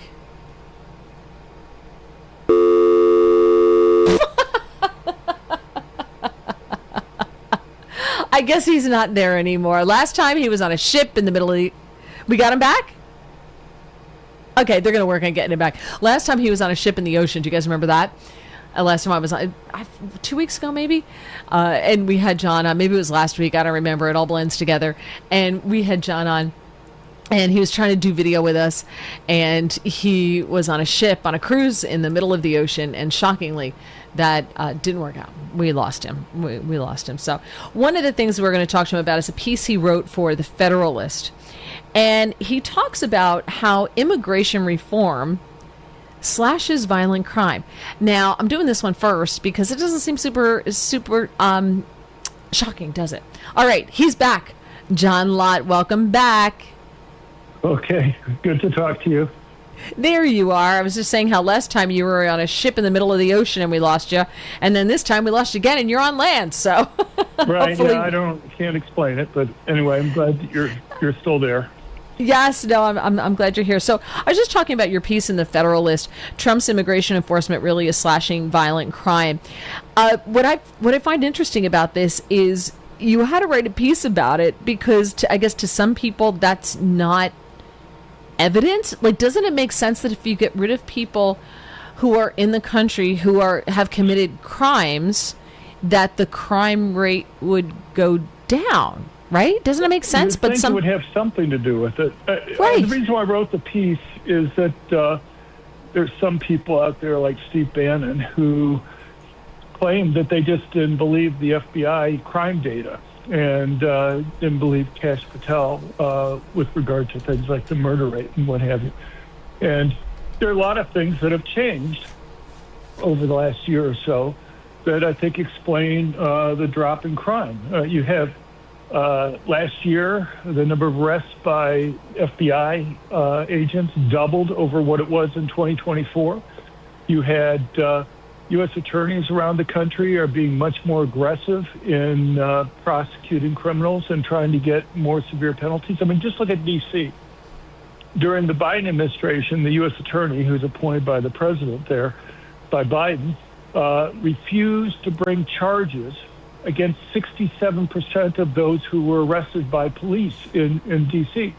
By contrast, Jean Pirro, she has only refused to bring charges against 4%, not 67%, but 4% of the arrests she didn't think should have charges being brought against them. And not only that, but they're asking for much more severe penalties than the type of plea bargains that the Biden administration was pushing through. I mean, those are just some of the background things. But one of the other things is, as you mentioned, illegal aliens. 70% of those who have been deported during since Trump's back in office have been individuals that have criminal records. Now, there's a lot of games that people are playing in terms of defining what a criminal record is. They only want to count it as a conviction. There's only certain crimes that they want to include. They don't want to include kidnapping or somebody who's a drug dealer in their definition there. At least when I've worked in the federal government, the criminal record always included convictions and or arrests. And what often happens is an illegal alien will get arrested, will be taken into a local county courthouse, and we'd be charged. So there'll be a grand jury that will bring charges against the individual. And then ICE will go and pick him up and deport him right at that time before there's a trial. But, beyond that, there's something else that I think people are missing, and that is there are lots of illegal alien criminals in this country who don't want to get deported. And they're worried that if they get picked up by the police, they're going to be taken to a local county courthouse, and ICE is going to pick them up at that point. And so how do they keep from getting deported? Well, the way they keep from getting deported is to keep off of police radar. And how do they keep off of police radar? They do that by not committing crimes right now. And so, last year, one crime statistic that I don't think people can really debate is the murder rate. We had the lowest murder rate ever recorded.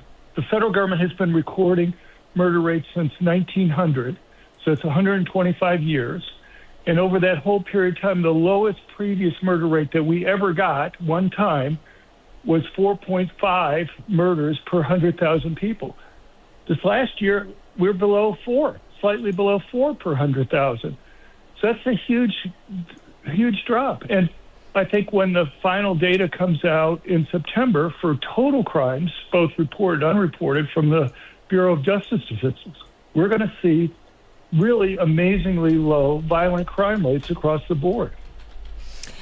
Can we believe the crime rates, though? Because you did mention that different places compile them differently, but also not everybody reports to the FBI their crime statistics for the year.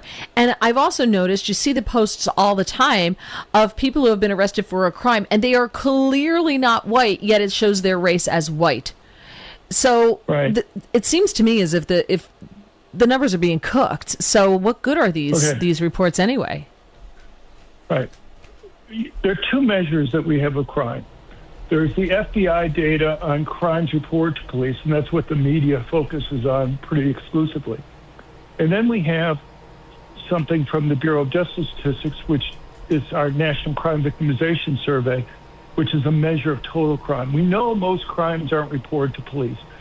Only about 43% of violent crimes are reported to police, only about 30% of property crimes. And so for 53 years now, the Department of Justice has gone out and done what's truly a massive survey of about 240,000 people each year that they survey in order to try to figure out how many crimes are reported and how many crimes aren't reported to the police. And it's that which is kind of the gold standard. I mean, during the Biden administration, while reported crime fell by about 8%, total violent crime, felony violent crime, increased by 59% when you're looking at reported and unreported. That's the largest percentage increase that we've ever had. And it doesn't have any of the types of problems that you just listed there. And I think in any case, in the prior to 2020, those two numbers tend to go up and down together. It's only been in the last 4 years during the Biden administration that we saw them really going in opposite directions, and I can kind of explain why that's the case. But I think starting this last year, you're going to start to see them going back in sync with each other again. So if one party wants to cook the books, how do we just have improper numbers during Democrats, and then Republicans hopefully want to get the numbers going in the right direction again? And how do you control these jurisdictions that don't want to report the real numbers? Look, there are problems with different places in terms of reporting crime. I'll give you a couple examples. Obviously, in the D.C. area, there's been a lot of claims by police officers who have issued sworn statements saying that they had pressure from higher ups in order to reclassify a crime, even taking something that was obviously a murder and classifying it as individual taken to the hospital. weird things like that. And you have places like New York City where Alvin Bragg refuses to go and charge criminals with firearms offenses. A fire offense often can make the difference between whether it's a felony assault or a simple misdemeanor assault. The FBI data only really counts felony assaults. But if it's not a weapon, then it'll probably end up being a misdemeanor. And what happens is that since his prosecutors are refusing to do that, and they don't want to take all the blame for reclassifying cases, they put pressure on police officers not to include a mention of the weapon in their original police report. And so, it never gets into the original police report. So are there problems? Yeah, there are problems with some places in the country, but the National Crime Victimization Survey data is different. And I don't think that it has the same types of corruption issues that you might see with some of the FBI reported crime data. And it's not every jurisdiction that you have problems with regard to the FBI. There's some that have it, and some types of crimes in those particular jurisdictions may have more problems than others. But the bottom line is, it's not surprising to me that when you're looking at total crime from the Bureau of Justice Statistics, that we had this 59% increase, this largest percentage increase ever over a 4-year period of time. At the same time, we had this massive record inflow of illegal aliens coming into the country. And I bet when the data for 2025 comes out, we're going to see a drop. At the same time, we've controlled the border, and we're deporting these illegal aliens that are occurring there. It's not a coincidence that you're going to see that pattern going up and then going down. Yeah, it just makes sense. It's just common sense. And of course, nobody wants that information out there because it flies in the face of these people are just here for a better life. Some of them are, obviously, but there were also some who absolutely are criminals who were just let out of prison in whichever country they came from and, came here to just commit more crimes. Right. It's a bigger country. I can commit more crimes and they'll pay for all my expenses. Right. Exactly. There's some data that came out at the end of last year with regard to New York. The Department of Homeland Security indicated that at least 14% of those people who were incarcerated in New York State were illegal aliens. It's probably higher than that because New York was not cooperating with them to identify the individuals that were there. Plus, as I mentioned, you may have had people who never made it into the prison system because they were picked up at the local county courthouses and deported before they even got convicted or went into the prison system. But the point is that the highest estimate of the number of illegals in the general population there in New York is about 4.5%. So you have 14% in prison. They're several times more than their share of the population. They're way overrepresented in terms of the share of the population that's in prison. And I think the best data that we have across the country indicates that illegal aliens are committing crimes at several times more than their share of the population. And that should be a concern. And it shouldn't be a surprise then that when you particularly are focusing on criminal illegal aliens, as the administration is doing. Now, they pull over a car, and there are a couple of criminals that they're looking for there, and there's a couple other illegals in at the same time. They'll bring them all in and deport them all. But they're focusing, as you can tell from the 70% of the illegals who have been deported, they've been focusing overwhelmingly on trying to find the criminals. Yeah, I would also like to just briefly switch here because everything we're talking about is just common sense. It's just common sense. If you're deporting people who are criminals, of course the crime rate's going to go down. It's just, to me, I'm not good at math, but even I got that one. You have another piece in Real Clear Investigations, and you talk about the idea that the rest of the world has that America is dangerous, and we heard that from the World Cup people that before they came here, their countries kept telling them how dangerous America's so dangerous. It's a dangerous place. Everybody has guns. There's firefights in the street and everything. And it took them coming here to realize that a lot of them felt safer here than they did in their own countries. Right. Why do other countries paint America as such a dangerous place? Well, it has a lot to do with the media in the sense that, as I mentioned, there's two measures that you have of crime. The media in the United States, the media in other countries focus solely on crimes reported to police. They don't look at measures of total crime that some of these countries have. So, for example, let me give you a simple example. In the United States, about 45% of rapes and sexual assaults are reported to police. In Australia, according to the Australian Bureau of Statistics, it's 19%. And I think it's lower than that. But let's take the 19%. Even if there's the true underlying rate of rapes and sexual assaults was identical in both of those countries, if you're only looking at reported rapes and sexual assaults, since 45% are reported to police in the United States and only 19% are reported in Australia, it would make it look like the rape and sexual assault rate in the United States is over 2 times higher than it is in Australia, even though the true crime rate is the same. What you find is that across the world, I mean, we may have problems with our law enforcement, but people in the United States are much more likely to go and report crimes to the police than they are in other countries. And in fact, when you look at the Australian Bureau of Statistics measure of total violent crime, for rapes and sexual assaults, their rate is actually 3 times higher than the rate in the United States. Their assault rate is twice as high. Their burglary rate's 2.5 times higher than the rate in the United States. Overall violent crime is more than 2 times. And even those numbers are a big underestimate because they measure crime differently in one important way, and that is what they look at is, have you been a victim of crime, not how many times have you been a victim. So if a woman has been sexually assaulted twice over the course of the year, or somebody's been robbed twice, they only count that as one crime, one case. In the United States, would be counted as 2 cases. Right. And one can try to make adjustments for that, but even without making that adjustment, their rate of rape and sexual assaults is 3 times higher than the U.S.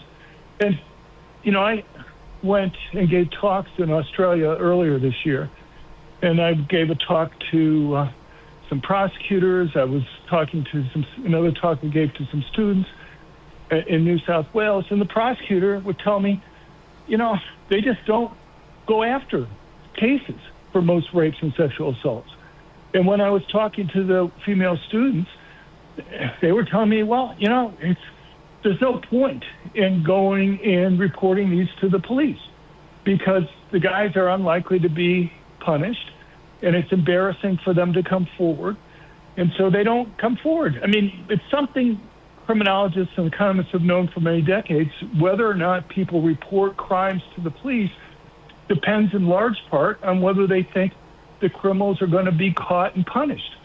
And it's not perfect in the United States, but it's a lot worse in other countries. But let me ask you. So this is the question that's been bopping around in my head since we've been talking about this, is that if people are less likely to report crimes because if they feel like nothing's going to happen, they're not going to report it. It makes sense. It's a waste of my time. Why am I wasting? I'm not going to do it.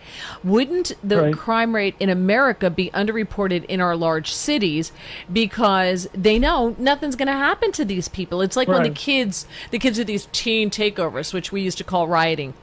When they do that, you can call the police, but are they going to come? It's like we saw this, I forget where it happened, but it was a 4th of July block party, and the cops were overrun. They were assaulted by kids with weapons and then adults and everything else. And somebody called, I called 45 minutes ago, and nobody came. And if you're defunding the police and you don't have as many police, people probably aren't even going to bother dialing 911.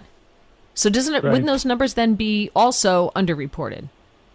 Right. Well, that's one reason why you just don't rely on reported crimes to the police. It's why we look at the survey from the Bureau of Justice Statistics. But no, I mean, the point that you're bringing up is an extremely important point. And it helps explain why over the Biden administration there was this gap between reported crimes falling by 8%. At the same time, the survey measure of total violent crimes, felony violent crimes, increased by a record 59%. And part of that is in these large cities, over 1 million, for example, in 2022, only 20% of reported violent crimes resulted in arrest. Only 8% of total violent crimes result in arrest. In property crimes, only 1% of total property crimes in those large cities. There are 9 cities over 1 million in population result in arrest. So that's part of it. Now it's starting to improve again. I mean, you had defunding the police, you had police retirements and things like that. That made things difficult, and it's starting to improve again.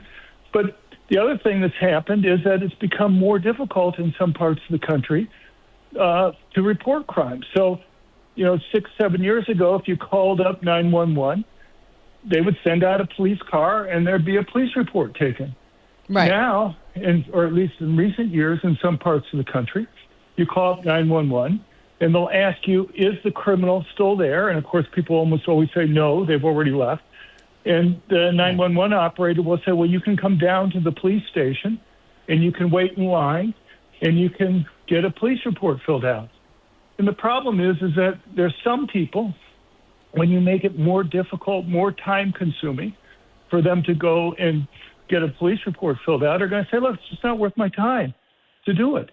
And so you may have an increase in crime, but if people over the last few years have thought that they're less likely to get caught and punished, and in some parts of the country, as we cut back on the number of police, it's more costly to go and report the crime because they're not going to send out a police car to you. You can get this gap so that reported crime falls at the same time total crime was increasing. Mm-hmm. But look, all I'm saying is we got problems. We've had problems. But the problems are even much worse in other countries that we have data for. Yeah. So the bottom line is, though, compared to countries like we hear all the time, Australia, they got rid of guns. It's totally safe. Well, we've talked before, and we know that the number of guns has risen again, and now the ownership is now higher than it ever was in Australia. So why hasn't the crime rate gone down there accordingly? Why are they still higher than us? Well, there are lots of things. You can't carry a gun in public. You're not allowed to go and carry it outside your home. They don't. Even though you own a gun, you're likely to run into trouble if you use it defensively, even in your home. But you can't even get mace and pepper spray. There's only one state in Australia that, if you jump through enough hoops, can a woman get mace or pepper spray in order to protect herself. In the rest of the country, it's banned to be able to have even something simple like that, which is hardly foolproof. It's not as effective as having a gun. So, I mean, you talk to women down there, and they don't know what to do. I have to say. So I in the last year, I've been in Europe, I've been in South America, I've been in Australia, I've been giving talks all over the place, and it's just so different. People feel so vulnerable outside the United States. They don't know what to do. When you have it so that people can't go and defend themselves, they feel much more helpless. And you just hear it in conversations with people. Americans are much more willing to go and be self-reliant. Look, anybody who's read my academic work knows that I think police are the single most important factor for reducing crime. But the police themselves know that they virtually always arrive on the crime scene after the crime's occurred. And if my research convinces me of anything, there are two groups of Americans who benefit the most from owning guns. People who are relatively weaker physically, women and the elderly. You're almost always talking about a young male doing the crime, and there's a large strength difference on average between a man and a woman. And also people who are the most likely victims of violent crime, and that overwhelmingly tends to be poor blacks who live in high-crime urban areas. You go to other parts of the world, I've been to Brazil, I've been to Argentina, other places. People just feel helpless in those places. They don't know what to do. They call the police. Right. And the police in many of these countries just crack me up. You go around in Brazil or Argentina, the police just have the lights going on their car all the time. I talk to the police. I say, can you ever give a speeding ticket to anybody? And the answer is basically no, because everybody already sees. I mean, literally, the flashing lights are on all the time. They're maybe sitting on the side of the road up ahead of you, but their lights are flashing. And so it's not like you're going to get caught for doing it. Yeah. They laugh at it. Yeah. Well, John, this has been super interesting. Follow John on X at John R. Lott, Jr. Jr. There's so much to unpack. You have so many great pieces written and articles written, and I find them super, super helpful, especially when I am in an argument with a lefty about guns and violence and things like that, because you've got the receipts, you bring them. You can also check out the Crime Prevention Research Center. It's crimeprevention.org. Is that right? .org, right? I got it? Yeah, I got it. And you can also get his book, More Guns, Less Crime. You can check that out as well. Thank you so much, John. Have a great rest of your week. Same to you, Mary. Thank you. Take care. More coming up on 1210 WPHT. Hi, I'm Chuck McDowell, the timeshare cancellation guy and founder of Wesley Financial Group. And I want to set the record straight. I am not an attorney. I've never wanted to be an attorney. And the truth is, I really don't even like attorneys. If I sound like an attorney, I'll apologize. But what I've learned in my 15 years in the timeshare cancellation business is you don't need to be an attorney to get folks out of their timeshare. After 15 years and over 50,000 cancellations, I can tell you with confidence, we know how to get you out of your timeshare. Call us today and we'll send you our timeshare exit guide absolutely free with all your options for cancellation. Attorneys, this was meant to be funny, so please don't sue me, especially my friend Kenneth from Black River Falls, Wisconsin. Call now for your free timeshare exit info kit. 800-738-9900. That's 800-738-9900. 800-738-9900. Hey, this is Larry Steinitz with Investor Schooling. How many times are you going to listen to my voice before you finally go to investorschooling.com? I can't believe you haven't signed up for a class yet. You're going to learn real estate investing. You're going to learn stock options trading. You're going to learn things about money that you didn't even know existed. Go to investorschooling.com right now. Oh my goodness. This Thursday, investorschooling.com, and take that free class. See you there. Have you looked at your roof lately? Dawn Stensland here.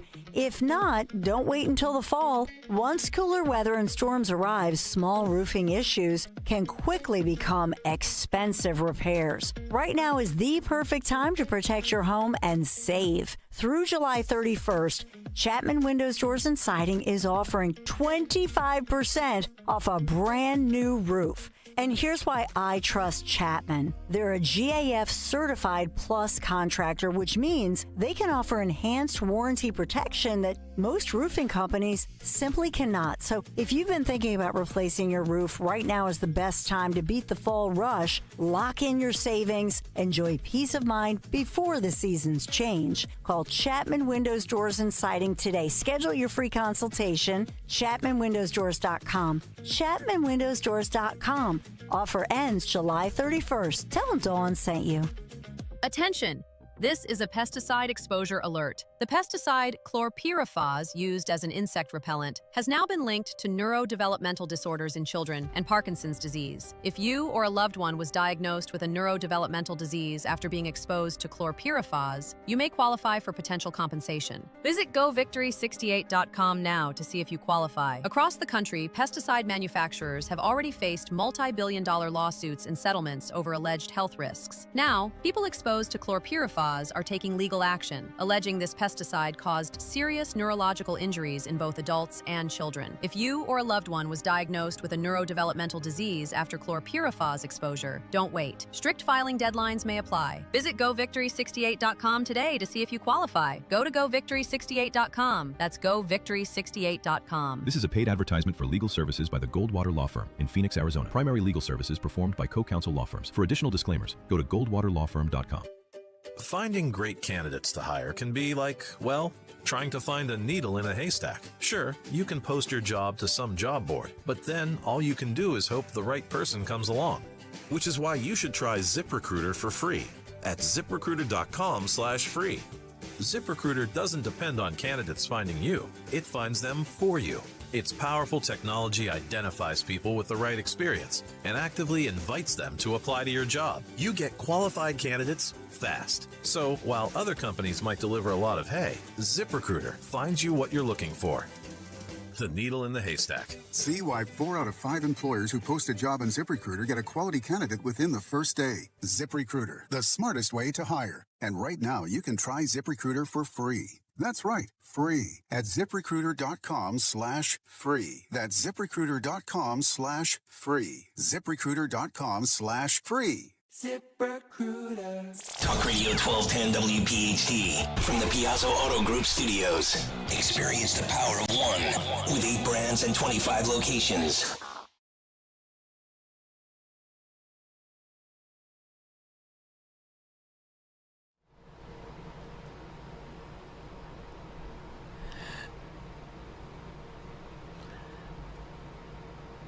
I'm hearing a lot of Mary songs I had never heard before. Apparently, there are a lot of them. Thank you, Sean. I appreciate it. It's very nice. Tomorrow, Casey Bartholomew is in. I love Casey. He's a good friend. So be nice to him. I really like him. There's a couple I do have my favorites, just as we all do. So he is one of them. So he will be into you tomorrow. By the way, tomorrow morning I will not be on at 7:05. I will be on 7:15 in the morning on Newsmax. And then tomorrow night, my podcast is live at 7:15 p.m. Eastern Time.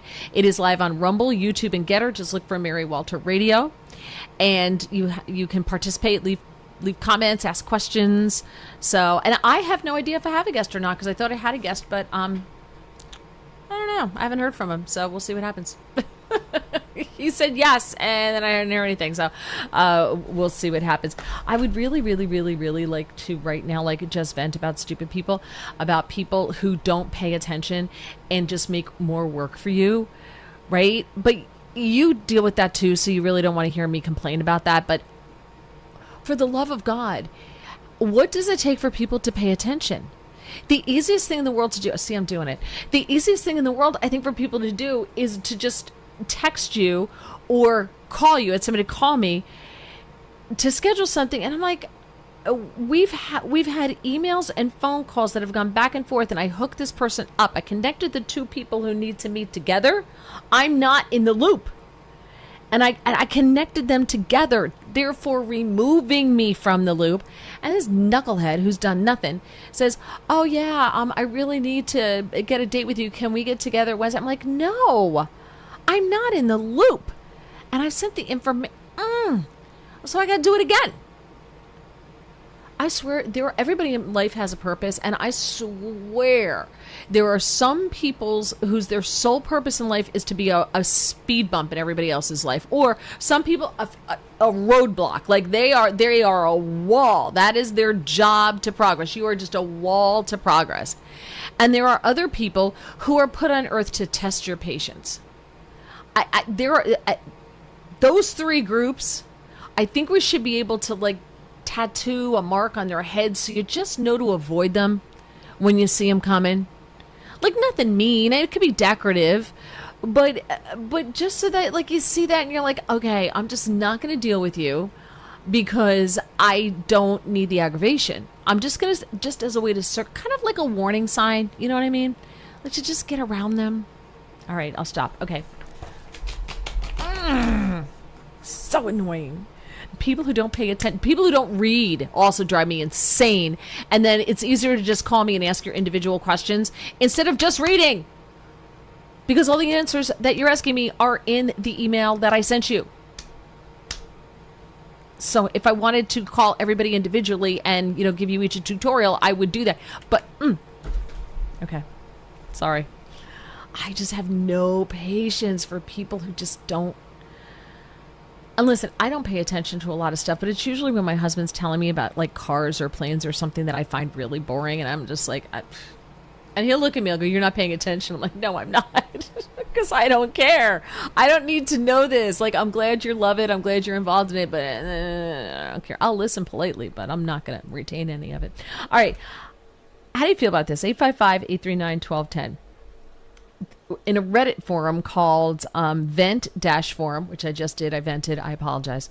But sometimes it feels good. And you see, now you all know you're not the only ones. You're not the only ones that have to deal with people like this. Or maybe some of you are the person we have to deal with. So a plane passenger, went to that forum on Reddit, Vent-Forum, to complain about what they called a flight from hell, and it was all because of a toddler. A toddler. This person wrote, just got off a flight in Sweden. We were an hour late arriving because when the crew were preparing for takeoff, a 3-year-old could not be made to sit in his seat. Apparently, he was too old to safely sit in his parents' lap. So after much screaming from the child, the parents were forced to get off the plane. And then we had to go through the whole thing of refueling, weights and balances, removing their bags, etc. So it's a blanking Friday night. We just wanted to get home, and this brat and his incompetent parents make us late, make people miss connections, cause delays for the airplane and crew, etc. I would seriously pay extra to go on adult-only flights. Would you? Like, there's an adult-only restaurant near us, and it's Italian, and it's very good. But a couple of years ago, they went, nope, no kids. No kids under the age of 10. You kids under the age of 10, you are not welcome in our restaurant. Bring them back when they're cooked and they can understand consequences and they can understand how to behave like adults. And I'll tell you, they got blowback initially, like from the press, but it's worked out for them.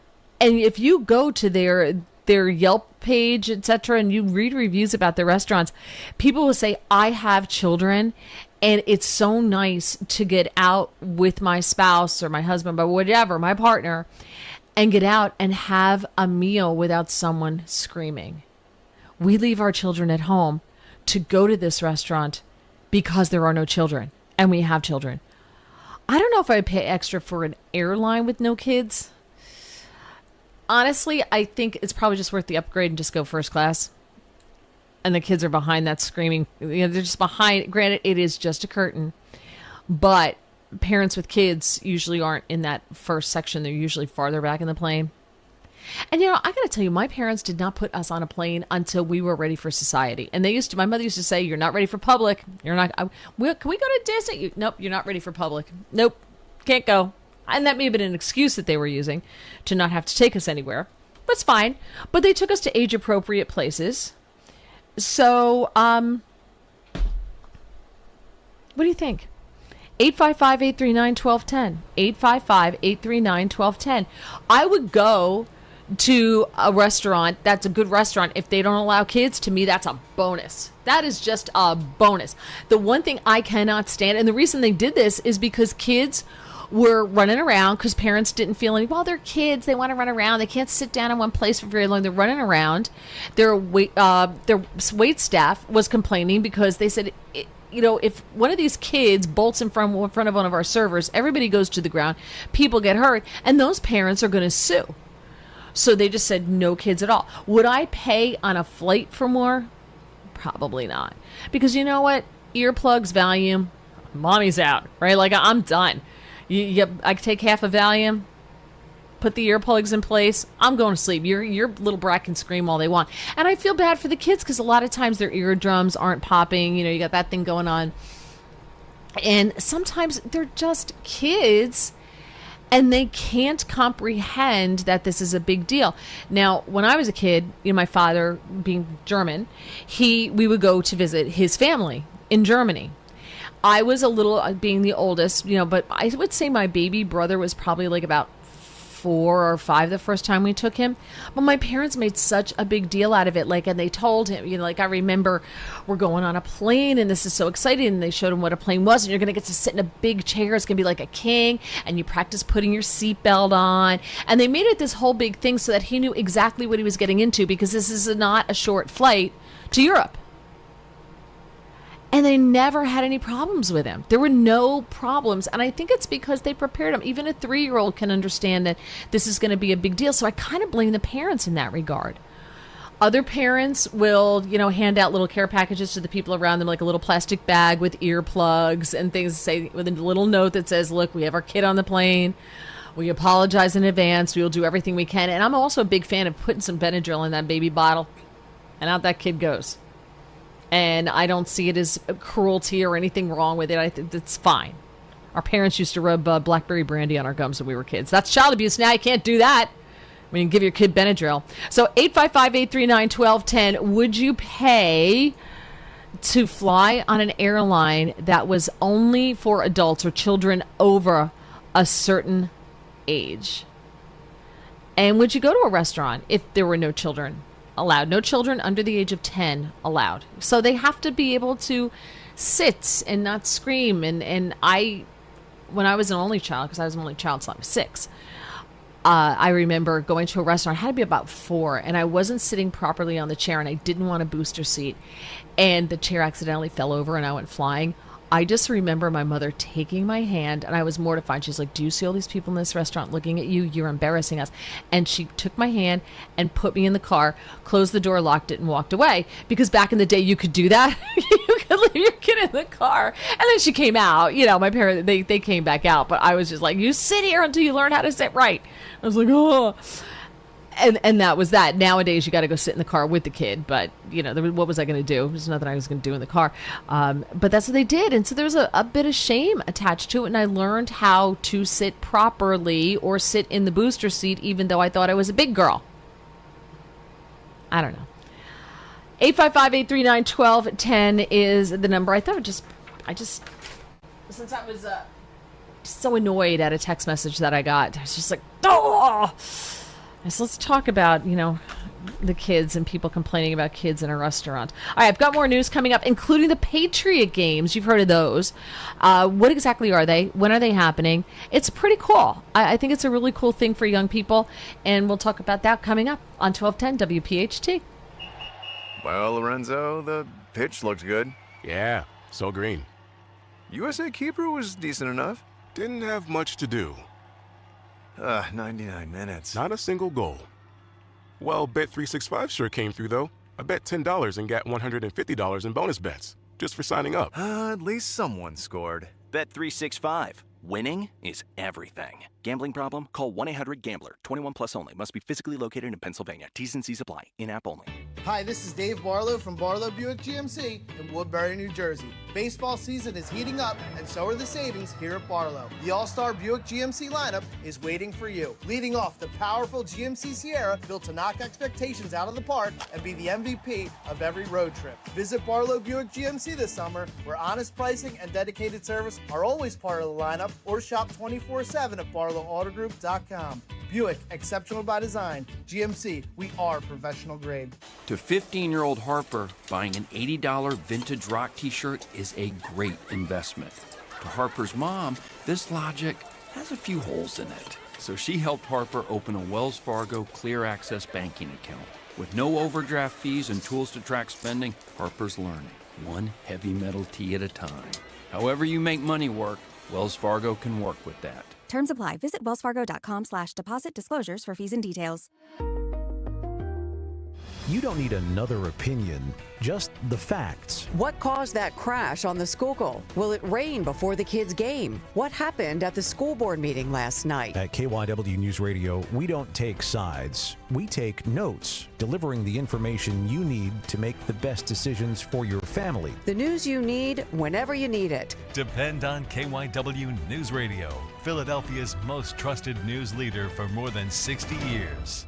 You take care of your dog out of love and responsibility. But what if every scoop that you're feeding them is slowly making them sicker? Not because you're a bad pet owner, but because the pet food industry never told you the truth. Greetings, naturopathic Dr. Dennis Blank, Amazon #1 best-selling author and founder of Rough Greens here. Dog food is dead food, stripped of every live nutrient that your dog needs. That's where Rough Greens comes in. Just sprinkle it on top of whatever you're already feeding them. It's packed with live probiotics, enzymes, omega oils, and over 20 live vitamins and minerals, all natural and made in the USA. Thousands of dog owners are watching their pets transform. More energy, shinier coat, better mobility, and your dog could be next. Take the Rough Greens 90-day challenge. Give us 90 days and we'll give you a healthier dog guaranteed. Get a free Jumpstart trial bag for your dog today. You just cover the shipping. Go to roughgreens.com. Use discount code USA. That's RUFFgreens.com. Discount code USA. Rough Greens. So good, your dog will ask for it by name. Calling on Huntington Valley to follow Talk Radio 1210 WPHT on the free Odyssey app. Download it today.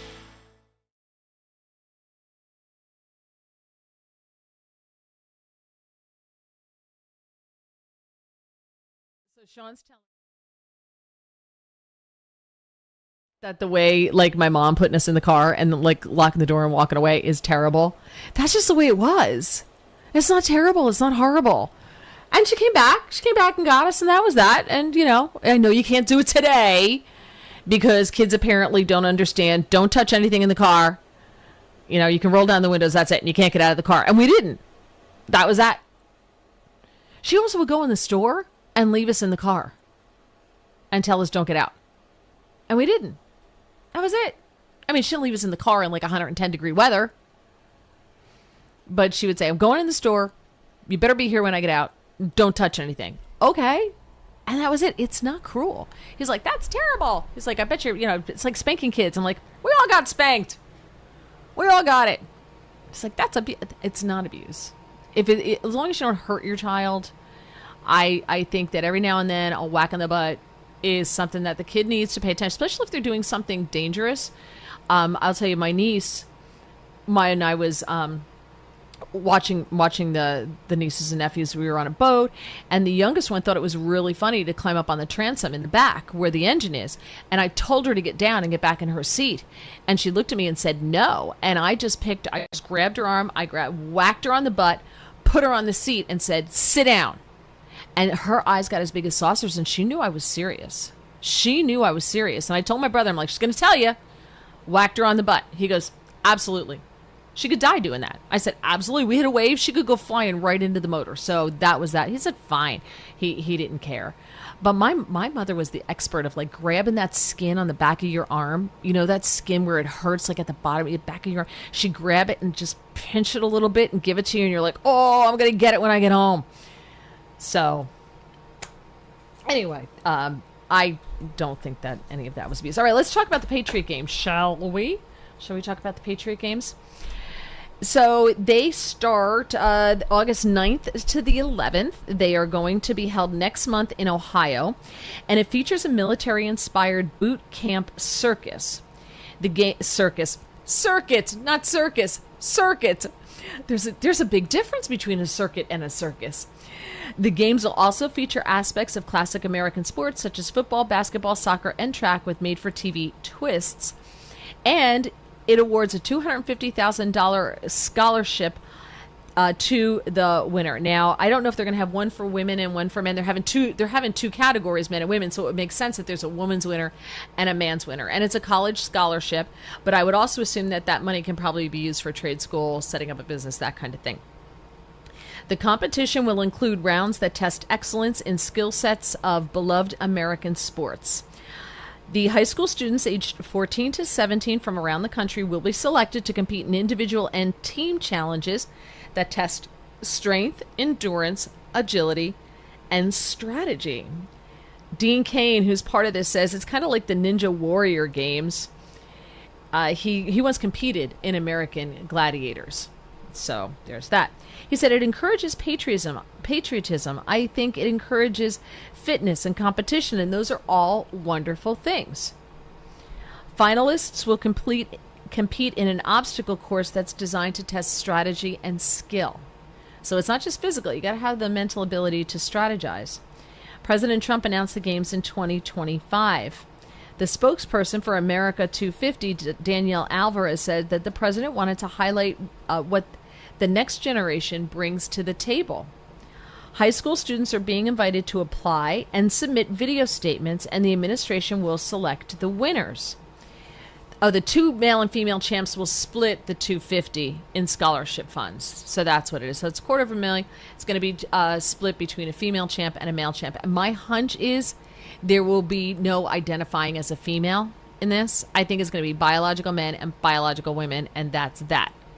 I'm all for that. They said it will not be like American Gladiator, where there's tennis balls shooting guns and giant foam props to battle each other. There are no plans to use them. They hired a consultant who works on the American Ninja Warrior as opposed to American Gladiator. American Ninja Warrior show. The event will be held at the Spire Academy, which is a boarding school in Geneva, Ohio. As I said, I think it's the 9th to the 11th. What did I say? The 9th to the 11th. It won't feature full football games, but instead there'll be shorter bursts of competition testing meant to winnow out those who cannot compete strategically. We are focused on highlighted, well-rounded student athletes. Some of the events will test strength and speed, while others will focus on skill and strategy. Because the students are applying online and submitting video statements about themselves, it's expected that ESPN will use the material to build reality show-style profiles of the competitors. That's so cool. I think it's, I love all of this. I would actually watch this. This is something I would actually watch.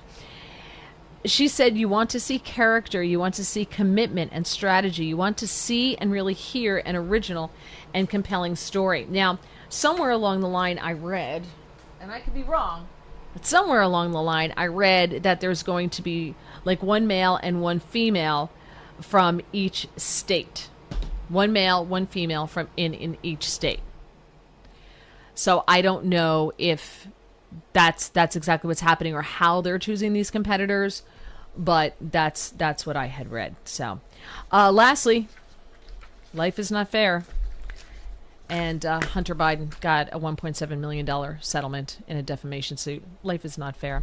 All right, I'm Mary Walter. I'm out of here. I'm back with you on Wednesday. Casey Bartholomew is here with you tomorrow. Have a great day, and I'll see you on Wednesday. Oh, see you tomorrow night on the podcast. Bye. Wesley Financial Group is not a law firm, and Chuck McDowell, definitely not an attorney. This is Chuck. If someone talked you into buying something really silly and you want to get out of that silly little thing, my advice, get the facts. Call me and I'll send you our timeshare exit kit absolutely free. Inside, you'll learn how timeshare works and all your options for cancellation. Call Wesley now for your free exit information kit. 800